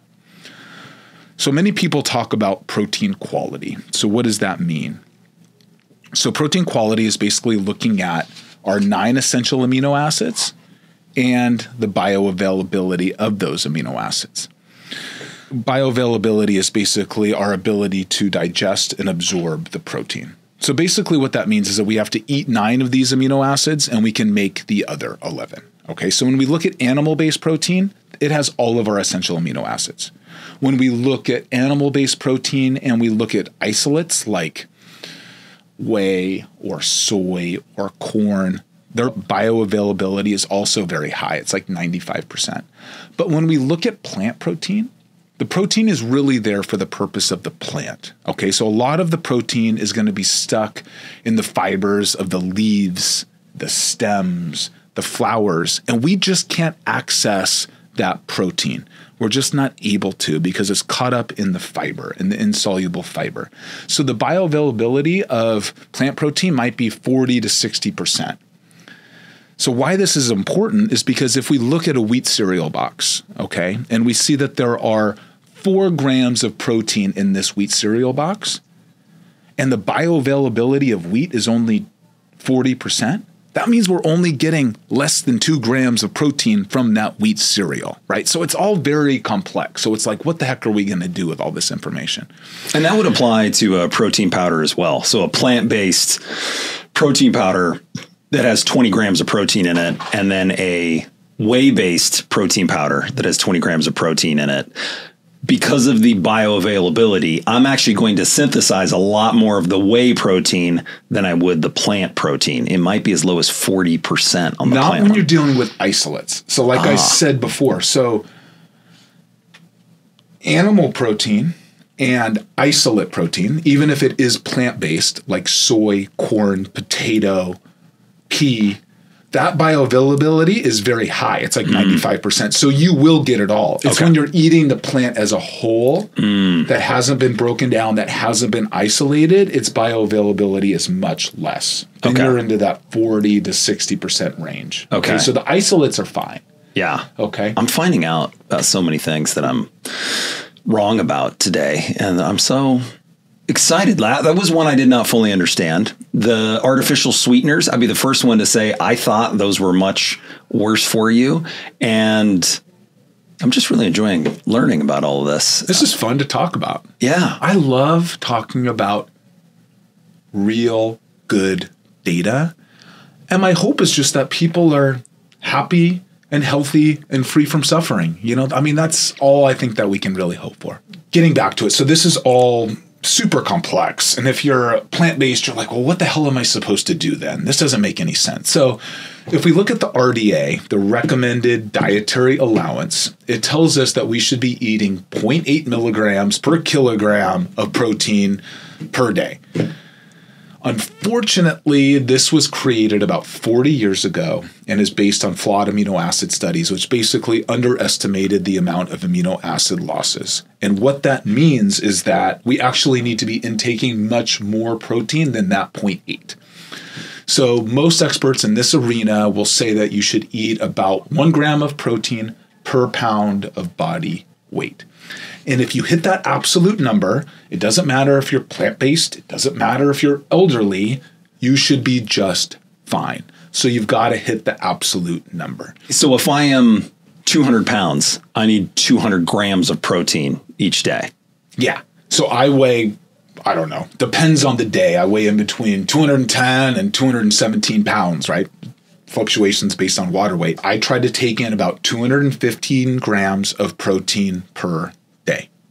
Got it. The elderly, they basically, their capacity to perform protein synthesis remains throughout life. We know that. We know that they can continue to build muscle, but their efficiency goes way down. So muscle protein synthesis, like we've talked about, is stimulated by mTOR. So now we'll get into mTOR. But what stimulates mTOR? We have leucine, which is an essential amino acid. We have insulin. We have resistance training, and we have hormones, okay? As we age, we no longer have that hormonal influence. So it's of utmost importance. It is absolutely imperative for the elderly population to make sure they're getting enough protein and they're doing resistance training so they can maximize their protein synthesis and maintain their lean body mass. And if you're 65 and older, should you be on protein supplements? I mean, I think if you can get it in real food, get it in real food. Mm-hmm. But a lot of times it is hard to hit, you know, that 1 gram of protein per pound of body weight eating real food. So do I supplement? Yes, I supplement with whey protein. And I like whey protein because it's very high in leucine. And leucine is what stimulates muscle protein synthesis. And so when you're dealing with some of the plant-based proteins, some of them don't have as high a leucine content, so you just have to be a little wary. Things like potato, things like corn, they have very high leucine content, so I would err using things like that. But some blends are great too. You can use blends of like soy and pea to get an excellent, complete, essential amino acid package too. Now, did we answer the question, does the protein cause cancer? We have not even gotten to that yet. Okay. That was all just the background. We're just building up to that. We're just getting in there. We're just building up.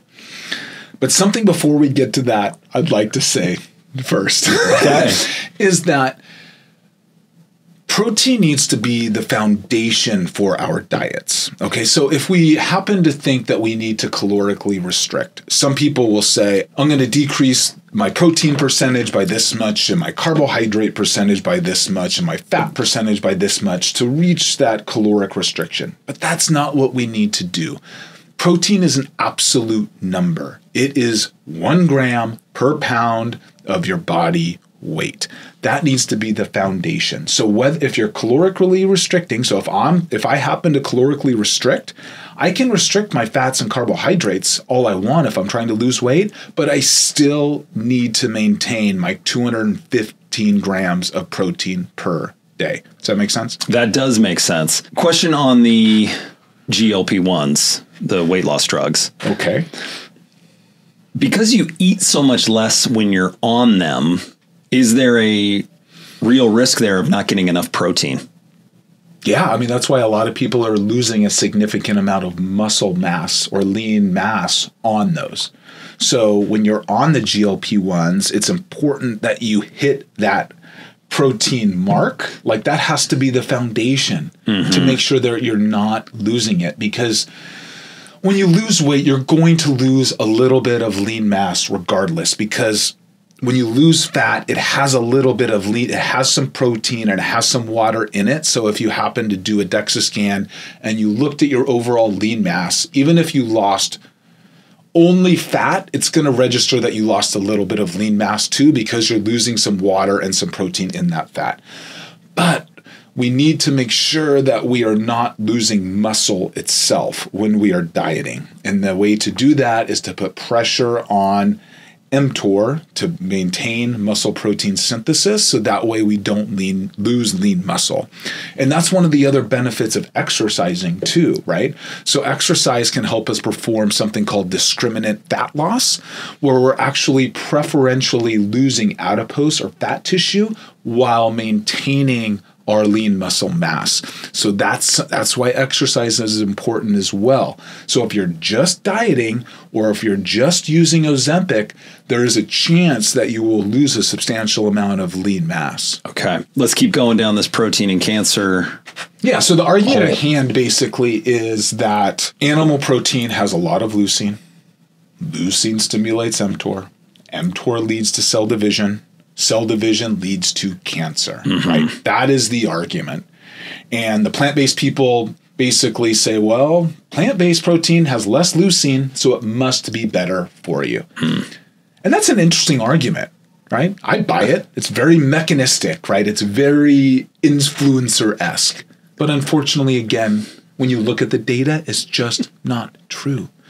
There was a big study out of Australia, over 240,000 people, looked at meat eaters versus non-meat eaters. And what did they find? The exact same cancer rates and the exact same mortality rates. There's no difference, right? Animal meat does not cause cancer. There was a recent meta-analysis that also came out that said that this thought that animal meat causes cancer is likely untrue and that we should not limit our meat consumption based on it. It's just not true. It's just nonsense, right? So, yes, leucine stimulates mTOR. That is true.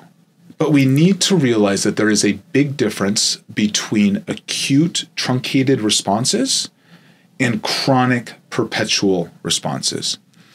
And this might be getting into the weeds some, but I think it's important for people to realize so they can fish through this a little bit. So yes, leucine stimulates mTOR. It's acute, it's truncated. It lasts about 4 hours, right? There's a big difference between that and leucine stimulating mTOR forever causing an issue, right? So there's a big difference between acute and chronic. And even people in the medical community don't understand this. So let's take exercise for an example, right? So say I told you I want you to do something that raises your heart rate, raises your blood pressure, raises your oxidative damage, raises your free radicals. You'll say, I don't want to do that. It sounds horrible. Right. But that's exactly what exercise does in the short term. But what does it do in the long term? It actually does the opposite of all those things. It decreases your heart rate. It decreases your blood pressure. It decreases your inflammation. So we can't look at acute responses and think that is going to be the overall outcome. It just doesn't work that way.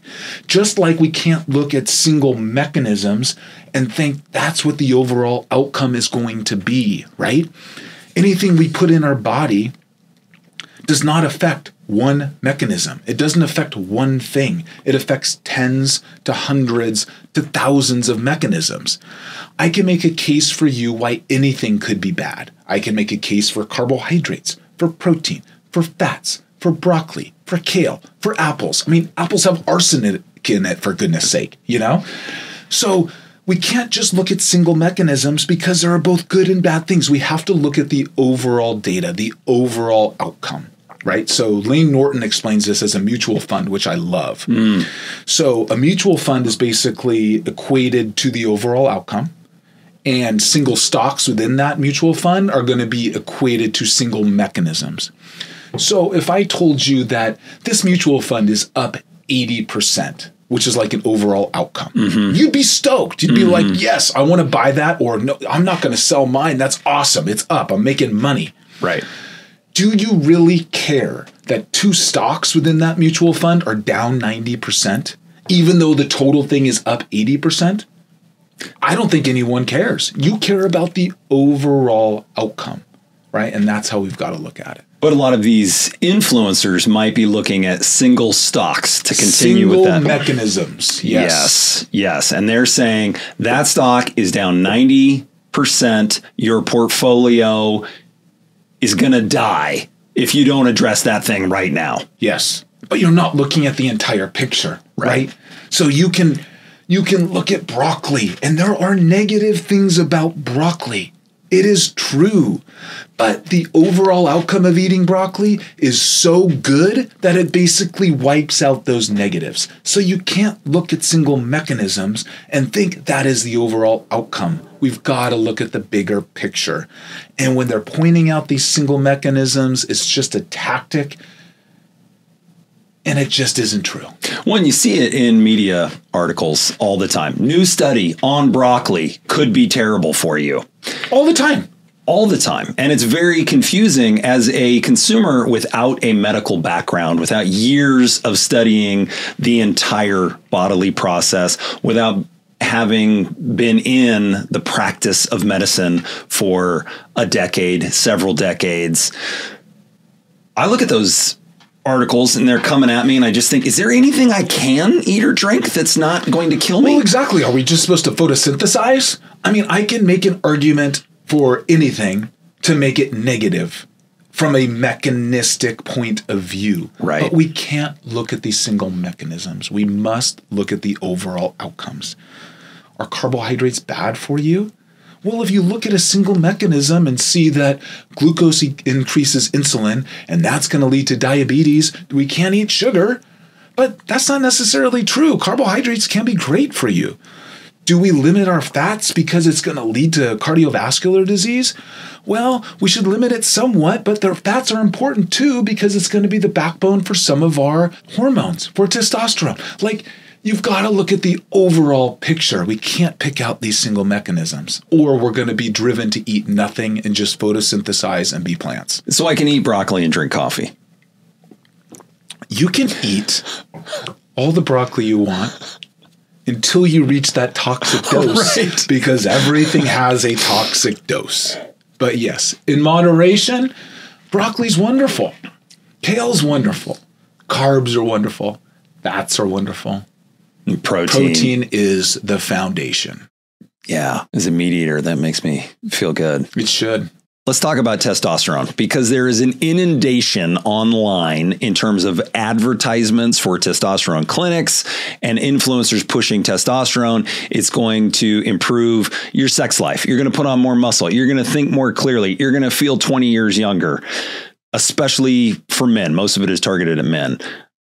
What are your thoughts on testosterone supplementation?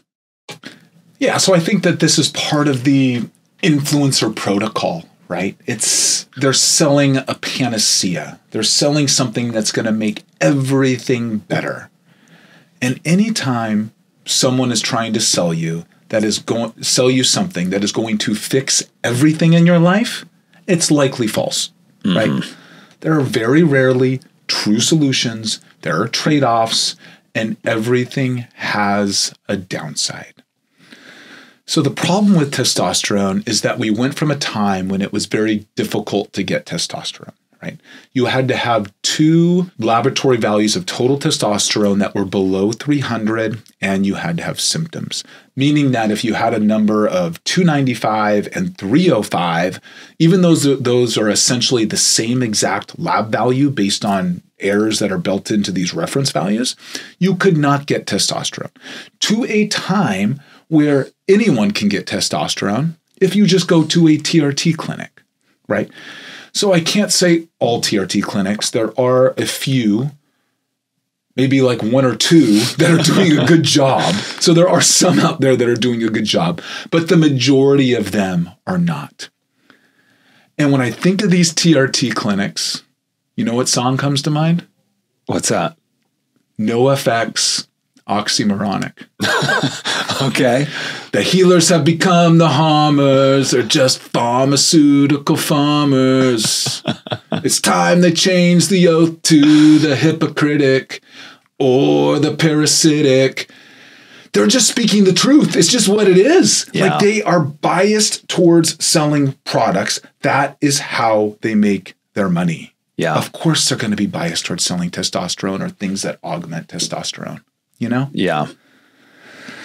So, I mean, the decision whether someone should be put on testosterone treatment should be really nuanced. It should first and foremost be based upon symptoms. Then it should be based on their free testosterone levels, which are best correlated with symptoms. And then we have to take into account their age and comorbidities, right? So what are the symptoms? The symptoms are decreased energy, decreased libido, difficulty having erections, depression, decreased sleep quality, increased putting on fat mass.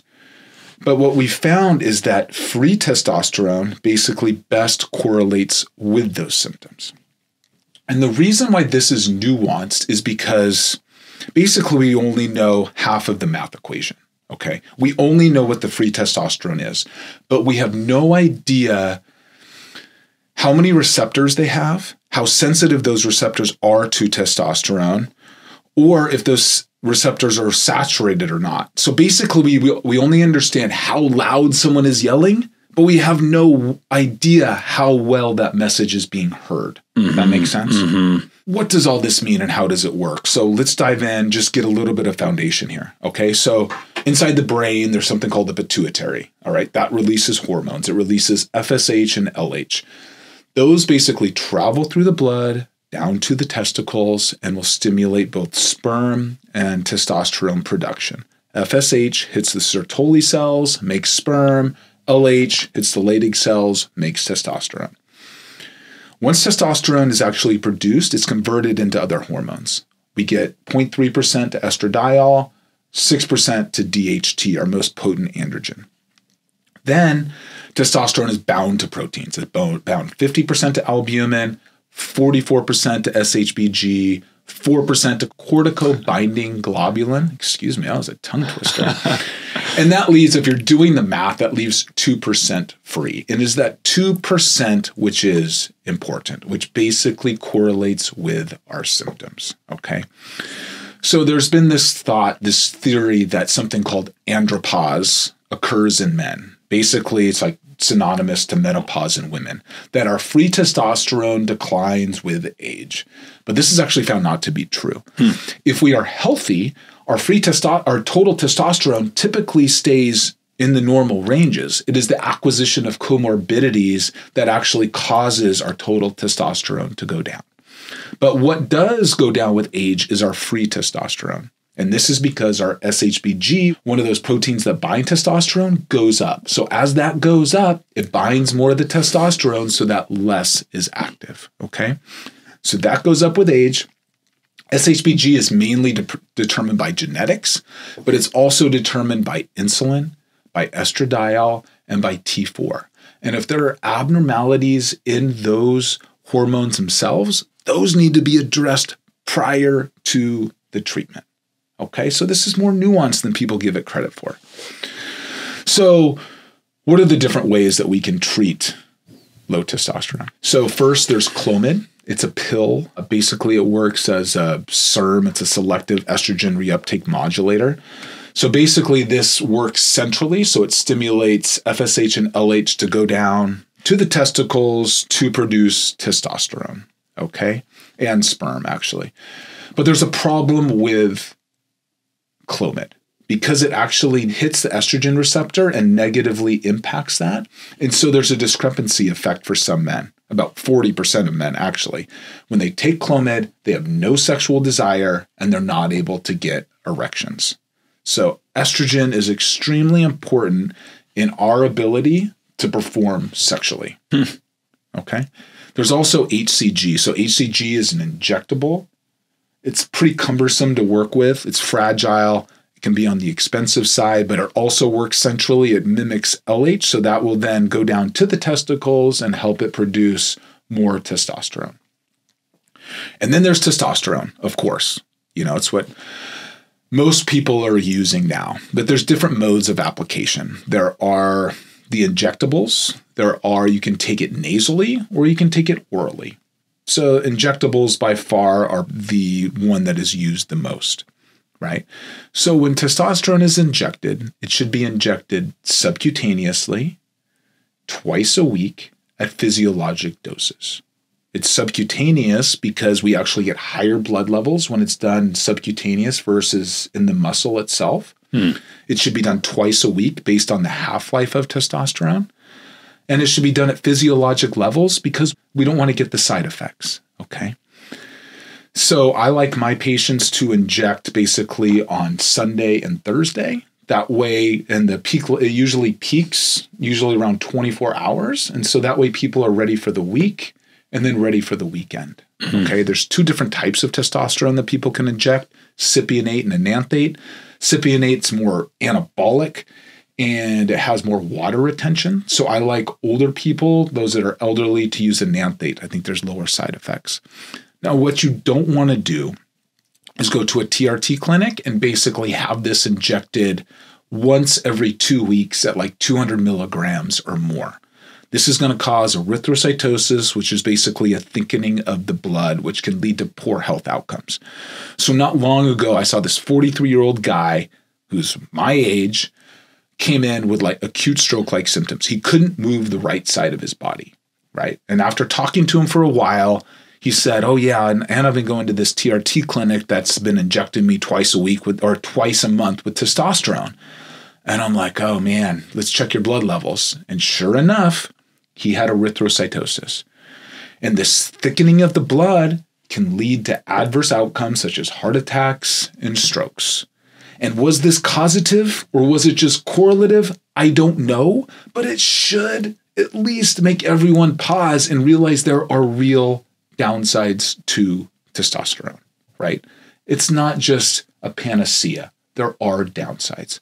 So there can be downsides beyond the erythrocytosis and beyond the infertility. It can make your testicles basically shrink down to the size of raisins, which can't be fun. And I think it affects our mental health. And I think there's still a question regarding cardiovascular disease, which is, I think most people would probably disagree with me on. There was a recent randomized controlled trial on humans that basically looked at testosterone and cardiovascular outcomes because they were hoping to basically put all of this concern at bay. And what they did is when they actually gave the testosterone, they only increased the total testosterone by about 150 milligrams. And when we increase total testosterone by augmentation, it usually goes much higher than that. So in the study, they said that testosterone does not cause cardiovascular issues. Well, that's probably true at 150 milligrams, but we usually increase it so much more. So I don't know if when I'm increasing a patient to 300 times that or 450 more than their baseline, if that's going to have cardiovascular effects. So I just don't know. So I don't think that's determined yet.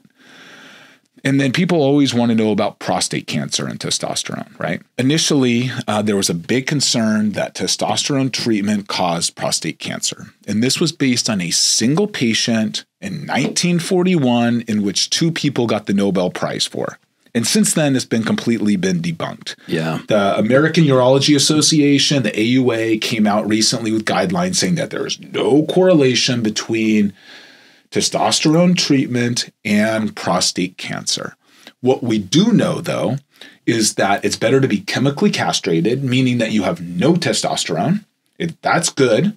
Or it's good to have testosterone in the normal range. But what's not good is to be hypogonadal or have low testosterone. That actually leads to increased risk of high-grade prostate cancer. It's like an inverted U, right? So it's okay to be castrated or have no testosterone. It's okay to be in the normal range, but it's probably not good to be hypogonadal. That could lead to increased risk. Hypogonadal. It's a low testosterone. Great word. Yeah, I try. Could be a good band name. The Hypogonadals?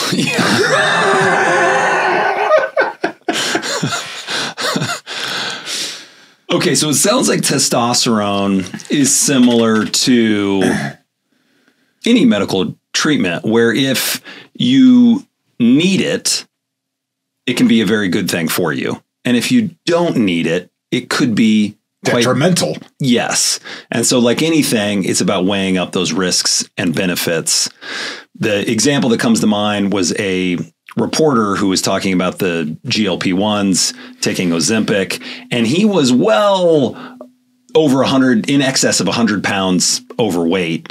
And he was looking at the negative effects based on these GLP-1s versus the positives. And he came to the conclusion that there were a number of negative effects and some are unknown, right? That we don't even know what the long-term negative effects are, because this is brand new in the way that these drugs are being used. But the thing that became clear was being 150 pounds, whatever the number was, 150 pounds overweight for him, that posed greater risks in his mind to his long-term health than whatever the potential negative side effects of these drugs might be. So it made sense for him to take Ozempic, to lose that weight, to get into a much more healthy range.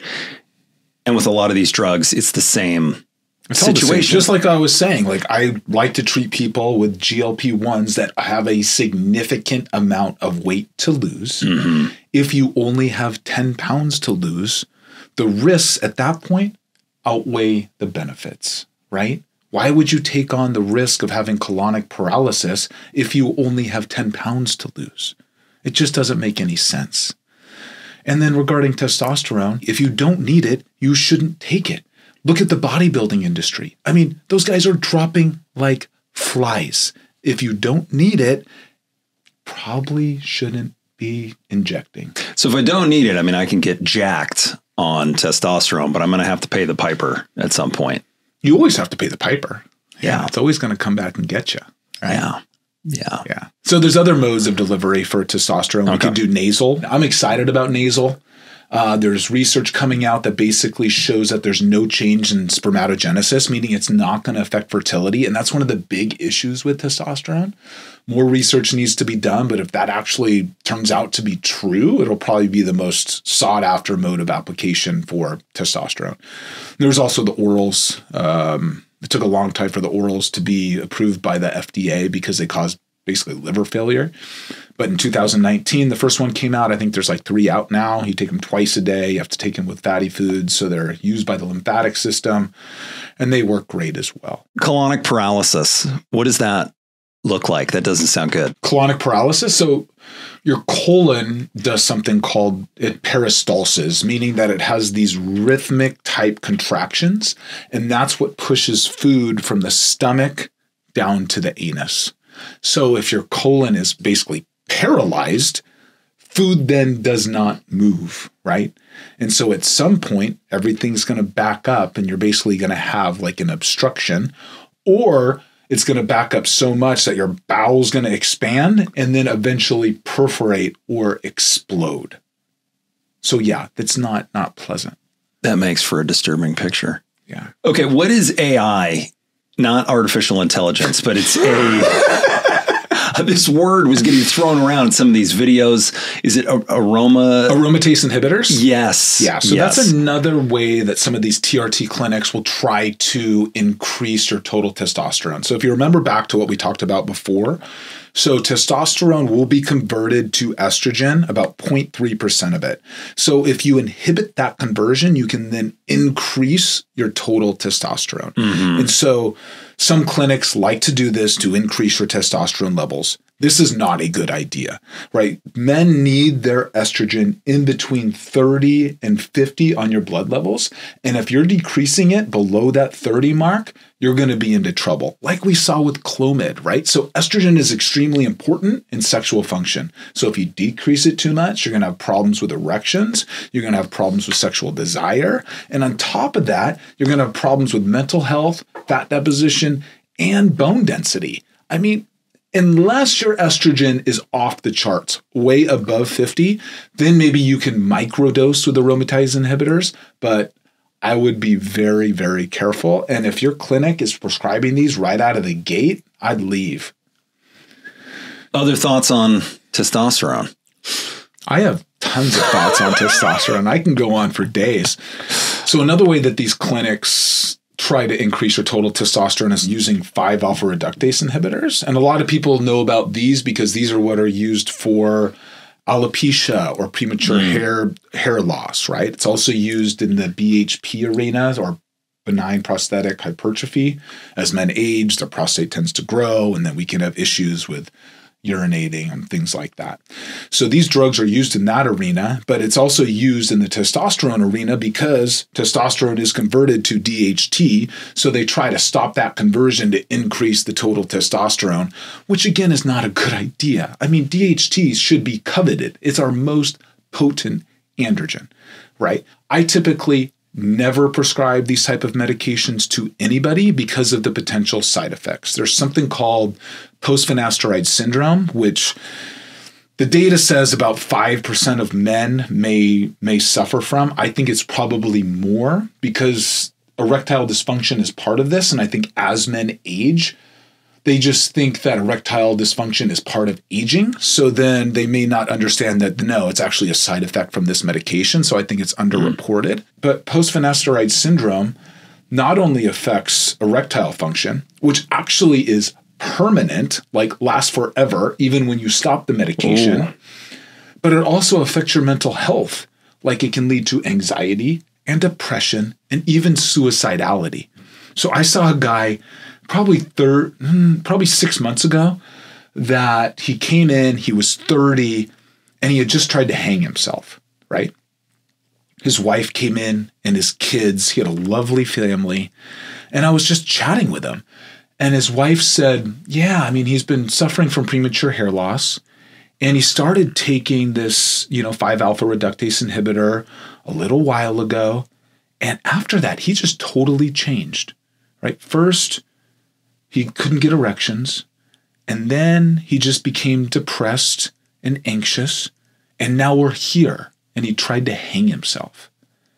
And again, I don't know if that medication caused that or if it just happens to be associated, but regardless, I mean, this is a 30-year-old dude that tried to hang himself that was just on a 5-alpha reductase inhibitor. For me, that's scary enough to never want to try this stuff, and I don't put any patients on it because I think there are better options in both the hair loss world and in the BPH world that are just equally as good, if not better. So I try to never prescribe them. What are some of those drugs called? Like the names of the specific drugs? Of which ones? The one that the gentleman was on. Finasteride. Okay. Propecia, is that one of them? Propecia is the 1 milligram dose. So finasteride is sort of the trade name. It's what's used for BPH. It's the 5 milligram dose. And the Propecia is used for alopecia orally at the 1 milligram dose. On the enlarged prostate, are there any treatments for that now? And I just think of this because when you mentioned that, I had this vivid memory of my grandfather. I mean, this was years ago, but we were at a sporting event together and we were at urinals next to each other. And when we exited the bathroom, he said, God, I'd give anything to have a stream like that again. And I had to ask, so what do you mean? He said, oh, you'll find out when you're my age. But I've since come to learn, I mean, basic urination can become very uncomfortable for men when they reach their golden years. So is there any progress being made on that front? Yeah, I mean, it's a big issue for older men. I mean, I would say probably once a shift, I probably see a guy coming in with horrible abdominal pain that hasn't been able to urinate for 24 hours or so. And it's like he's in labor, just excruciating pain. And we end up having to put a catheter in him to release all the urine. And then we're talking about like liters of urine coming out. It's crazy. Wow. So are there other things that we can treat BPH with? Yes, there are different alpha blockers, which work great. And what I like for more of like a prophylactic almost treatment are the phosphodiesterase inhibitors like Cialis. So you can take those low dose daily to basically stimulate overall prostate health. It increases prostate blood flow and can help maintain that stream. And so I like those as well. Are you going to be walking around with erections all the time if you're on that? Not all the time, but it's just much easier to get them. Yeah. Okay. My wife enjoys them. Gotcha. Well, good for her.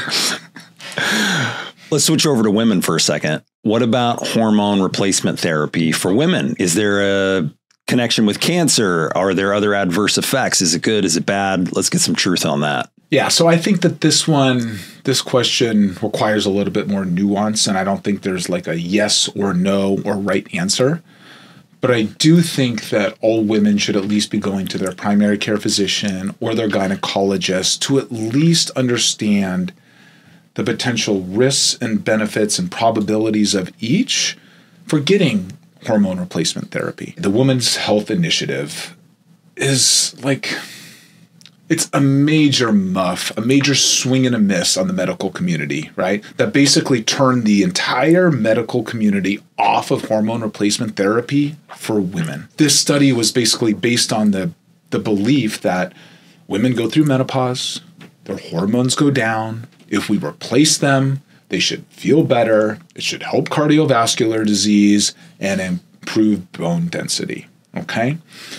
And the issue is that we didn't have any real hard data. We only had epidemiology saying, oh, it looks like this is working well. And so the NIH said, well, we need some hard data. So that's why they came out with the WHI. Okay. So let's just talk about the menstrual cycle real quick, just to give us an understanding of women's hormones in general. Okay. So an NHI, National Health Institute. Yes. Okay. So the menstrual cycle usually lasts about 28 days, give or take a few days. It can be different from woman to woman.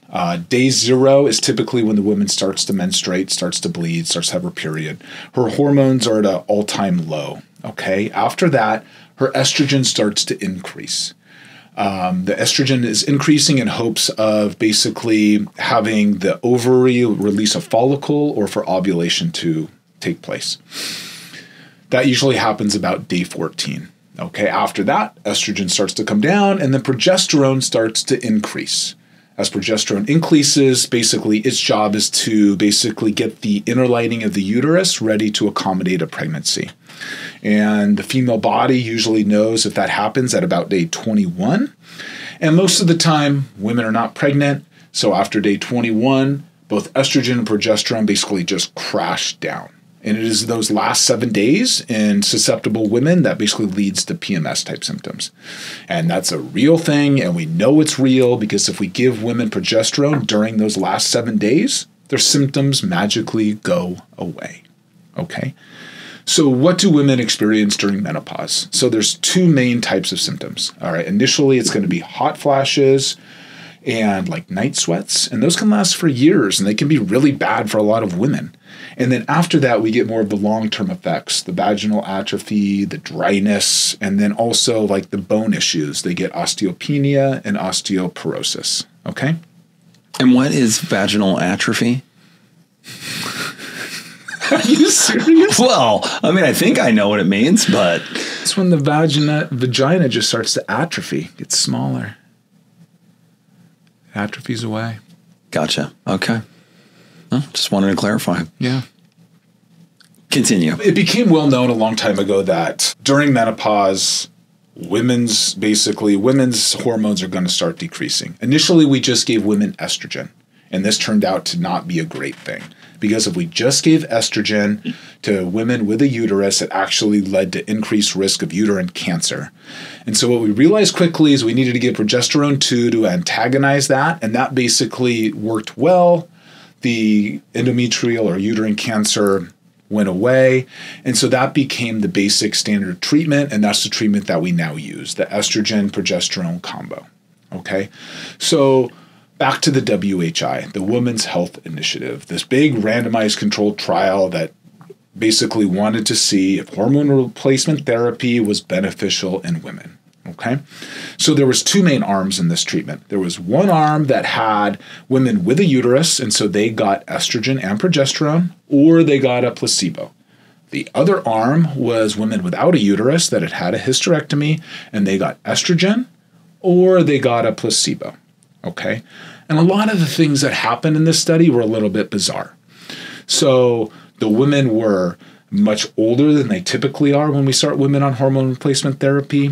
The women in this trial were much sicker than the general population. None of these women were symptomatic. So all of these things are different than typical when we treat women. And they also use different hormones than we actually use now. Mm-hmm. So now we use bioidentical estrogen and progesterone. The estrogen is delivered in a patch. and they're both bioidentical. In this study, they used oral equine estrogen, meaning that it was estrogen that was isolated from the urine of pregnant horses and it was isolated out and synthesized into pills, and the women took it orally, and they used synthetic progesterone, both of which we do not use any longer. So what did they find in this study? What were the actual results? Well, once the results came out, and the headlines came out, the headlines basically never went away. They basically said that women with a uterus that got the estrogen and progesterone had an increased risk of breast cancer. And that increased risk was said to be 25%, okay, which seems really scary and massive until you actually dive into the data and look at the numbers. So what did the numbers actually say? It was a difference between 4 in 1,000 and 5 in 1,000 getting breast cancer. So yes, that is a relative risk increase of 25%. But what is the absolute risk? Well, the absolute risk is 0.1%. So that 25% is totally out of context, right? Totally out of context. Because we went from 0.4% to 0.5%. Yeah. Which we're still at an extremely unlikely event. Exactly. So, there were two negative things that happened in this study, right? There was an increase in cardiovascular disease, which we've basically done away with because we know that giving oral estrogen increases coagulability, thickens the blood, leads to bad events. Now we give the patch, and it actually is shown that women on the patch have lower events of cardiovascular disease. So that's gone away. But what about the other group, right? What about the other group that didn't have a uterus, that just got estrogen? What happened to them? There was actually a decrease in breast cancer in that group, in the WHI, though it wasn't statistically significant. But if you look at that data, then that would probably it leads me to believe that it was probably the synthetic progesterone that was the problem, and we don't use that drug anymore. So at most, the absolute risk is 0.1% for getting breast cancer. And it's probably much less than that. I think the overall moral to this story is you can't just take headlines at face value, right? You've got to actually dive into the data a little bit and realize if what they're saying is actually true, because sometimes it's not. And finding good sources with people that you can trust. Because most of us are not equipped to dive that deep into this type of data. And that's why I appreciate people like you who are trying to just spread good, truthful, actionable information. So yeah, is there a risk of breast cancer? Yes, there is, but it's not that large. And sometimes the effects of menopause are so significant for some women that sometimes the benefits of making those go away outweigh the risks. And that's why you just need to at least talk to your physician about the possibilities, right? This isn't the answer for everyone, but it could be the answer for some and resolve a lot of pain and undue suffering. Let's talk about supplements. And obviously we can't get into every supplement that is available. That will have to be a future episode, but let's just hit the low-hanging fruit, 3 to 5 good supplements that have got strong data behind them that are safe to use. What supplements should we be on, if any? Regarding supplements, I think it's very important to go back to the hierarchy of importance, right? So we've got to make sure that we are hitting those big things first and taking care of that 95%. And once we have that 95% taken care of, then we can look to the supplements, right? The supplements are only going to move the needle a little bit, just a little bit. They're not going to do a ton to improve your health by an exponential amount. It's just not going to happen, okay? So with that in mind, so 5 low-hanging fruit supplements that I think that are safe, have good data, and can provide some benefit. Creatine would have to be number 1, 5 grams per day. Creatine's been around a long time, has very minimal side effects. It's proven to be very safe. Some people get a little bit of GI upset with it. If you do, just split it up into 2 doses. Take 2.5 in the morning, 2.5 at night. Creatine's been shown to improve muscle mass, body composition. It's now shown to have cognitive effects, and it's even showing now to help with mental health. Like creatine, pretty amazing, and it's relatively inexpensive. Now, some of these supplement companies are trying to reinvent the wheel. Okay, they're coming out with all these different types of creatine, buffered creatine. And all of these things are either equally as good as creatine monohydrate or less good. And they're way more expensive. So they're all trying to come up with these because creatine doesn't cost that much. And so they're not making any money. So they're trying to reinvent the wheel. Just stick with the basics. Okay? Creatine monohydrate, 5 grams, up to 10 grams if you weigh a bit more. Yeah. Okay. I mean, I take 10 grams. I think those that are over, like, there's no hard data on this, over 170, 180 pounds, you can take 10 grams per day. Okay. I'm taking 10 grams as well. That's why you look so good. It's lovely. Yeah. It's a great supplement. Next would be, like a protein isolate, such as whey protein. Like we've said before, for a lot of people, it's difficult to get all the protein you need in real food. So I like whey. It's high in leucine, but whey is actually made from milk. So some people can't tolerate the lactose in it. And if you can't tolerate the lactose, then you can use something like a hydrolyzed whey, which basically takes care of most of those issues. Other isolate proteins are great as well. If you're plant-based, like I said before, you can use potato or corn. Those are very high in leucine, or use a blend, to be able to make sure that you're getting all the protein that you need. Okay. Got a third one? I've got many more. We can keep on going. So the next would have to be magnesium. So magnesium is basically involved in it's a cofactor for over 300 enzymatic reactions in the body. It's imperative for bone health. About 60% of our magnesium is actually stored in our bones. It's important for insulin sensitivity. It's important for nerve transmission, and it's important for DNA repair. And the reason that I put this so high on the supplement list is that if we look at the data, most people are deficient in magnesium. Probably the majority of the U.S. population is. So the RDA for magnesium for men is 420 milligrams per day. For women, it's 320 milligrams per day. But if we look at dietary surveys, it looks like we're probably only getting about 250 milligrams per day per person. Our soil isn't as good. We're taking medications that basically decrease the absorption of magnesium, such as like PPIs, which are used, proton pump inhibitors, which are used for like gastritis or GERD or things like that. And alcohol intake basically makes us pee out more magnesium. So really all things point to supplementation. Just remember that like magnesium oxide, that's used for constipation. So you don't want to take that. That's just going to go straight through you. But there's a couple supplements that are great, like Slow Mag or BioOptimizer's magnesium that has 7 different elemental forms. Both of those are high quality, work great. Okay. What's our number 4 supplement after magnesium? I'd have to say vitamin D. I mean, vitamin D, it's much more than a vitamin. It's actually converted into a steroid hormone, meaning that it actually travels to the nucleus of the cell and affects gene expression. So it's extremely important. If you look at the data, about, 5% of the protein-encoded genome actually is regulated by vitamin D itself. Okay. What's going to come next? I'd probably say omega-3 fatty acids. Okay. These are really one of my favorite supplements.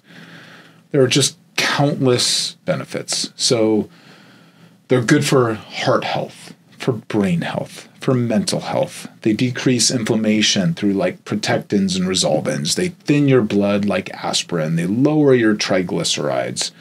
I mean, the benefits are really countless. And if we look at the data, I mean, a lot of people are deficient in omega-3 fatty acids. So yes, you can get them from fatty fish, but like salmon, but a lot of people aren't eating a lot of fatty fish. And a lot of the people in the plant-based community believe that they can get their omega-3 fatty acids from something like ALA, which is basically an omega-3 fatty acid, which is produced by plants.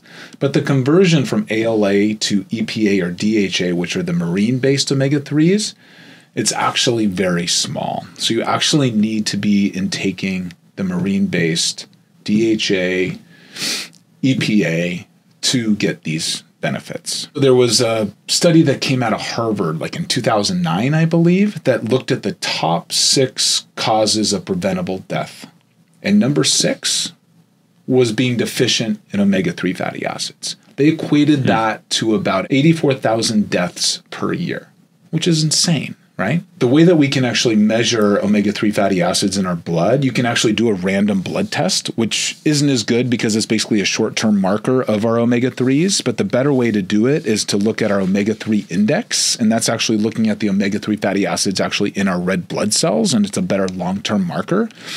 The guy that created this is Dr. Bill Harris, and he's sort of the guru, the goat of omega-3s.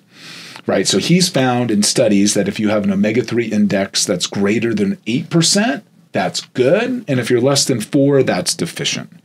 So initially when he started doing these studies, he found that people that had an omega-3 index of greater than 8%, they had a 90% decrease in sudden cardiac death, which is crazy because cardiovascular mortality is the number 1 cause of mortality in the world. So that sounds pretty important. It's also been shown that from studies that taking omega-3 fatty acids has actually been shown to extend your lifespan by about 5 years. And this is interesting because there's often been said that there's a longevity tax for living in the US versus Japan.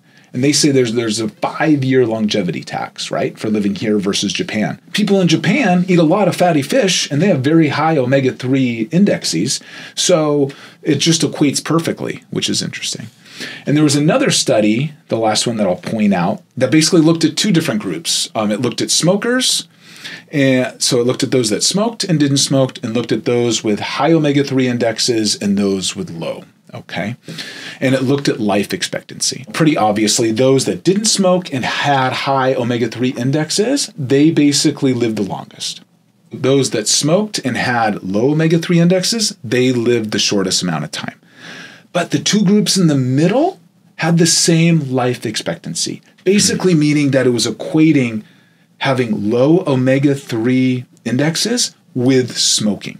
Now, this is just correlative, but it's interesting nonetheless.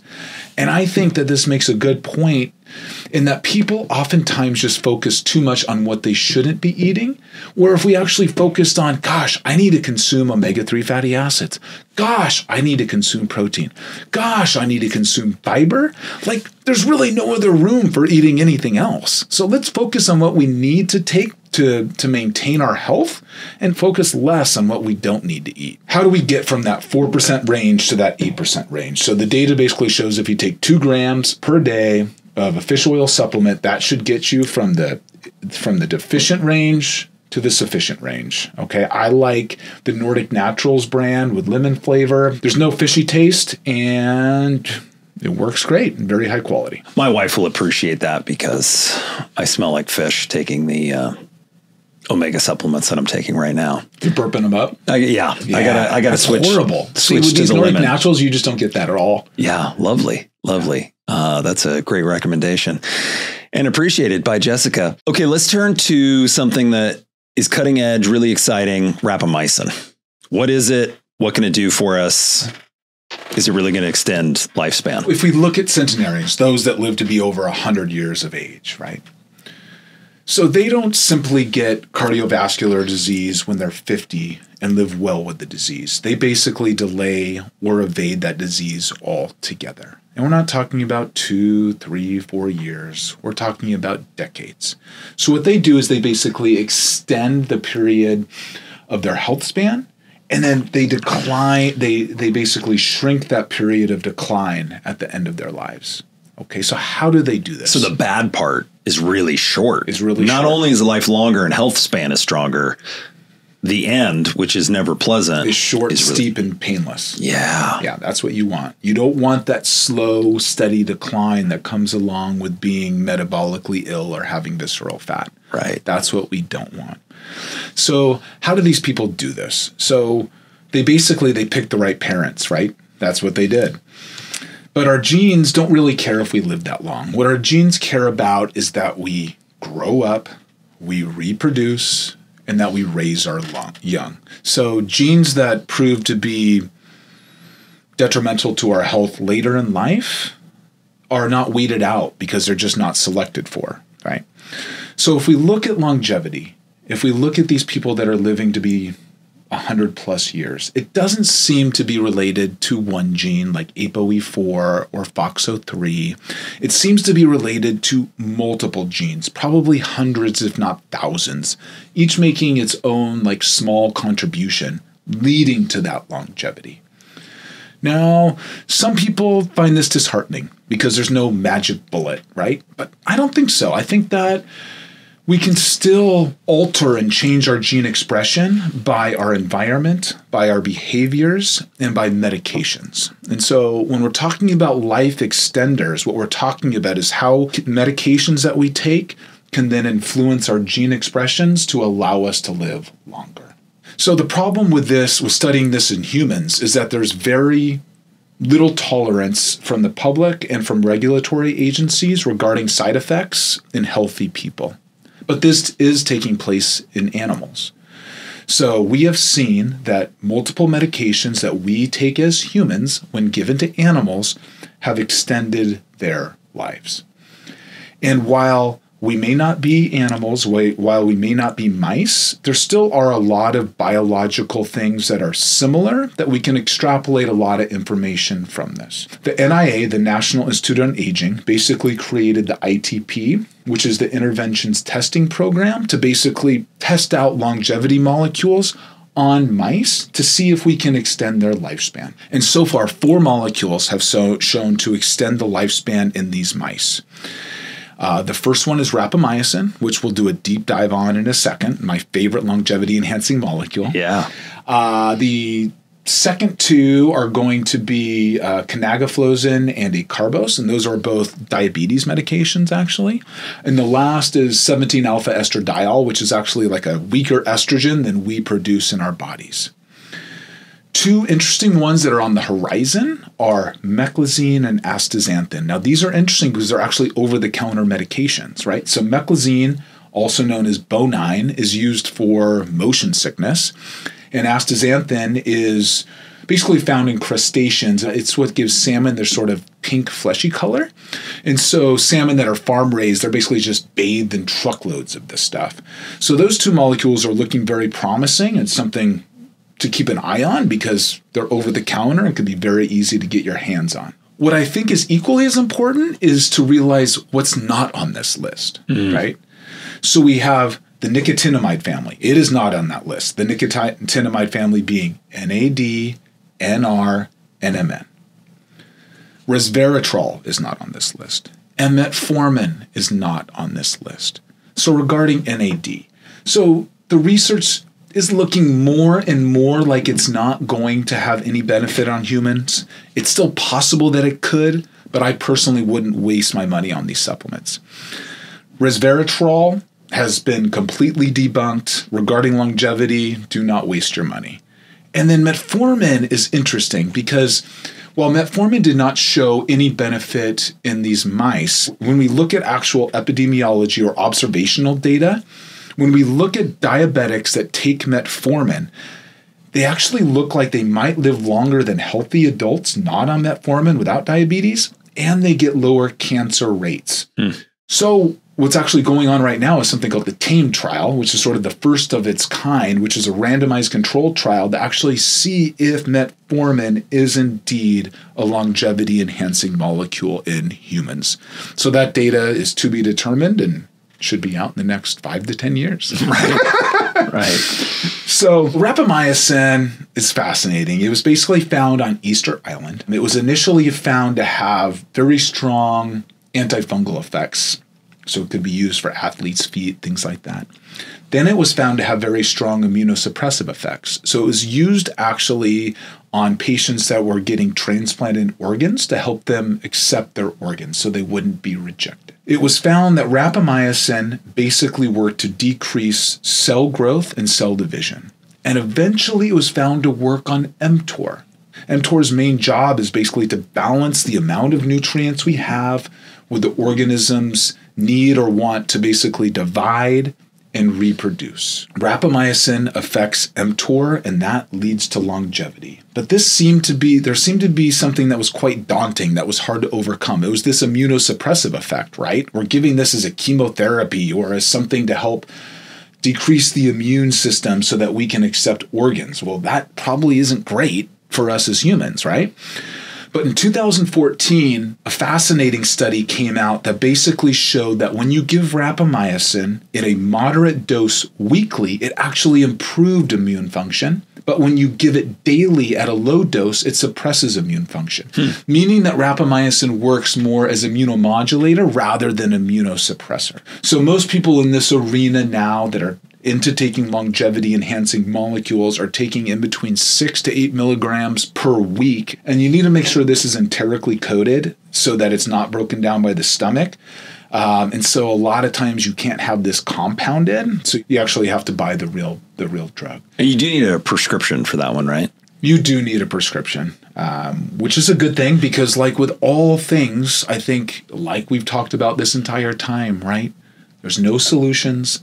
There's just trade-offs. You've got to look at the risks and the benefits and the probabilities of each so you can make an educated decision whether, this molecule is right for you or not. Dr. Paul, thank you so much for coming in. If anybody wants to know more and learn more about their health, longevity, increasing health span, where can they find you online? You can find me on Instagram at Dr. Paul Rodenberg. You ready to go lift some heavy things? Oh, let's do it. Let's get animalistic and lift some heavy weights. Let's do it. Can't wait.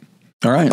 Let's go. And of course, nothing in this episode or any future episodes should be considered to be medical advice. Every situation is individualized to the person involved, and you should check with your medical provider before making any major changes to your life. That said, we are trying to put good information out there and help you to ask better questions to licensed health providers.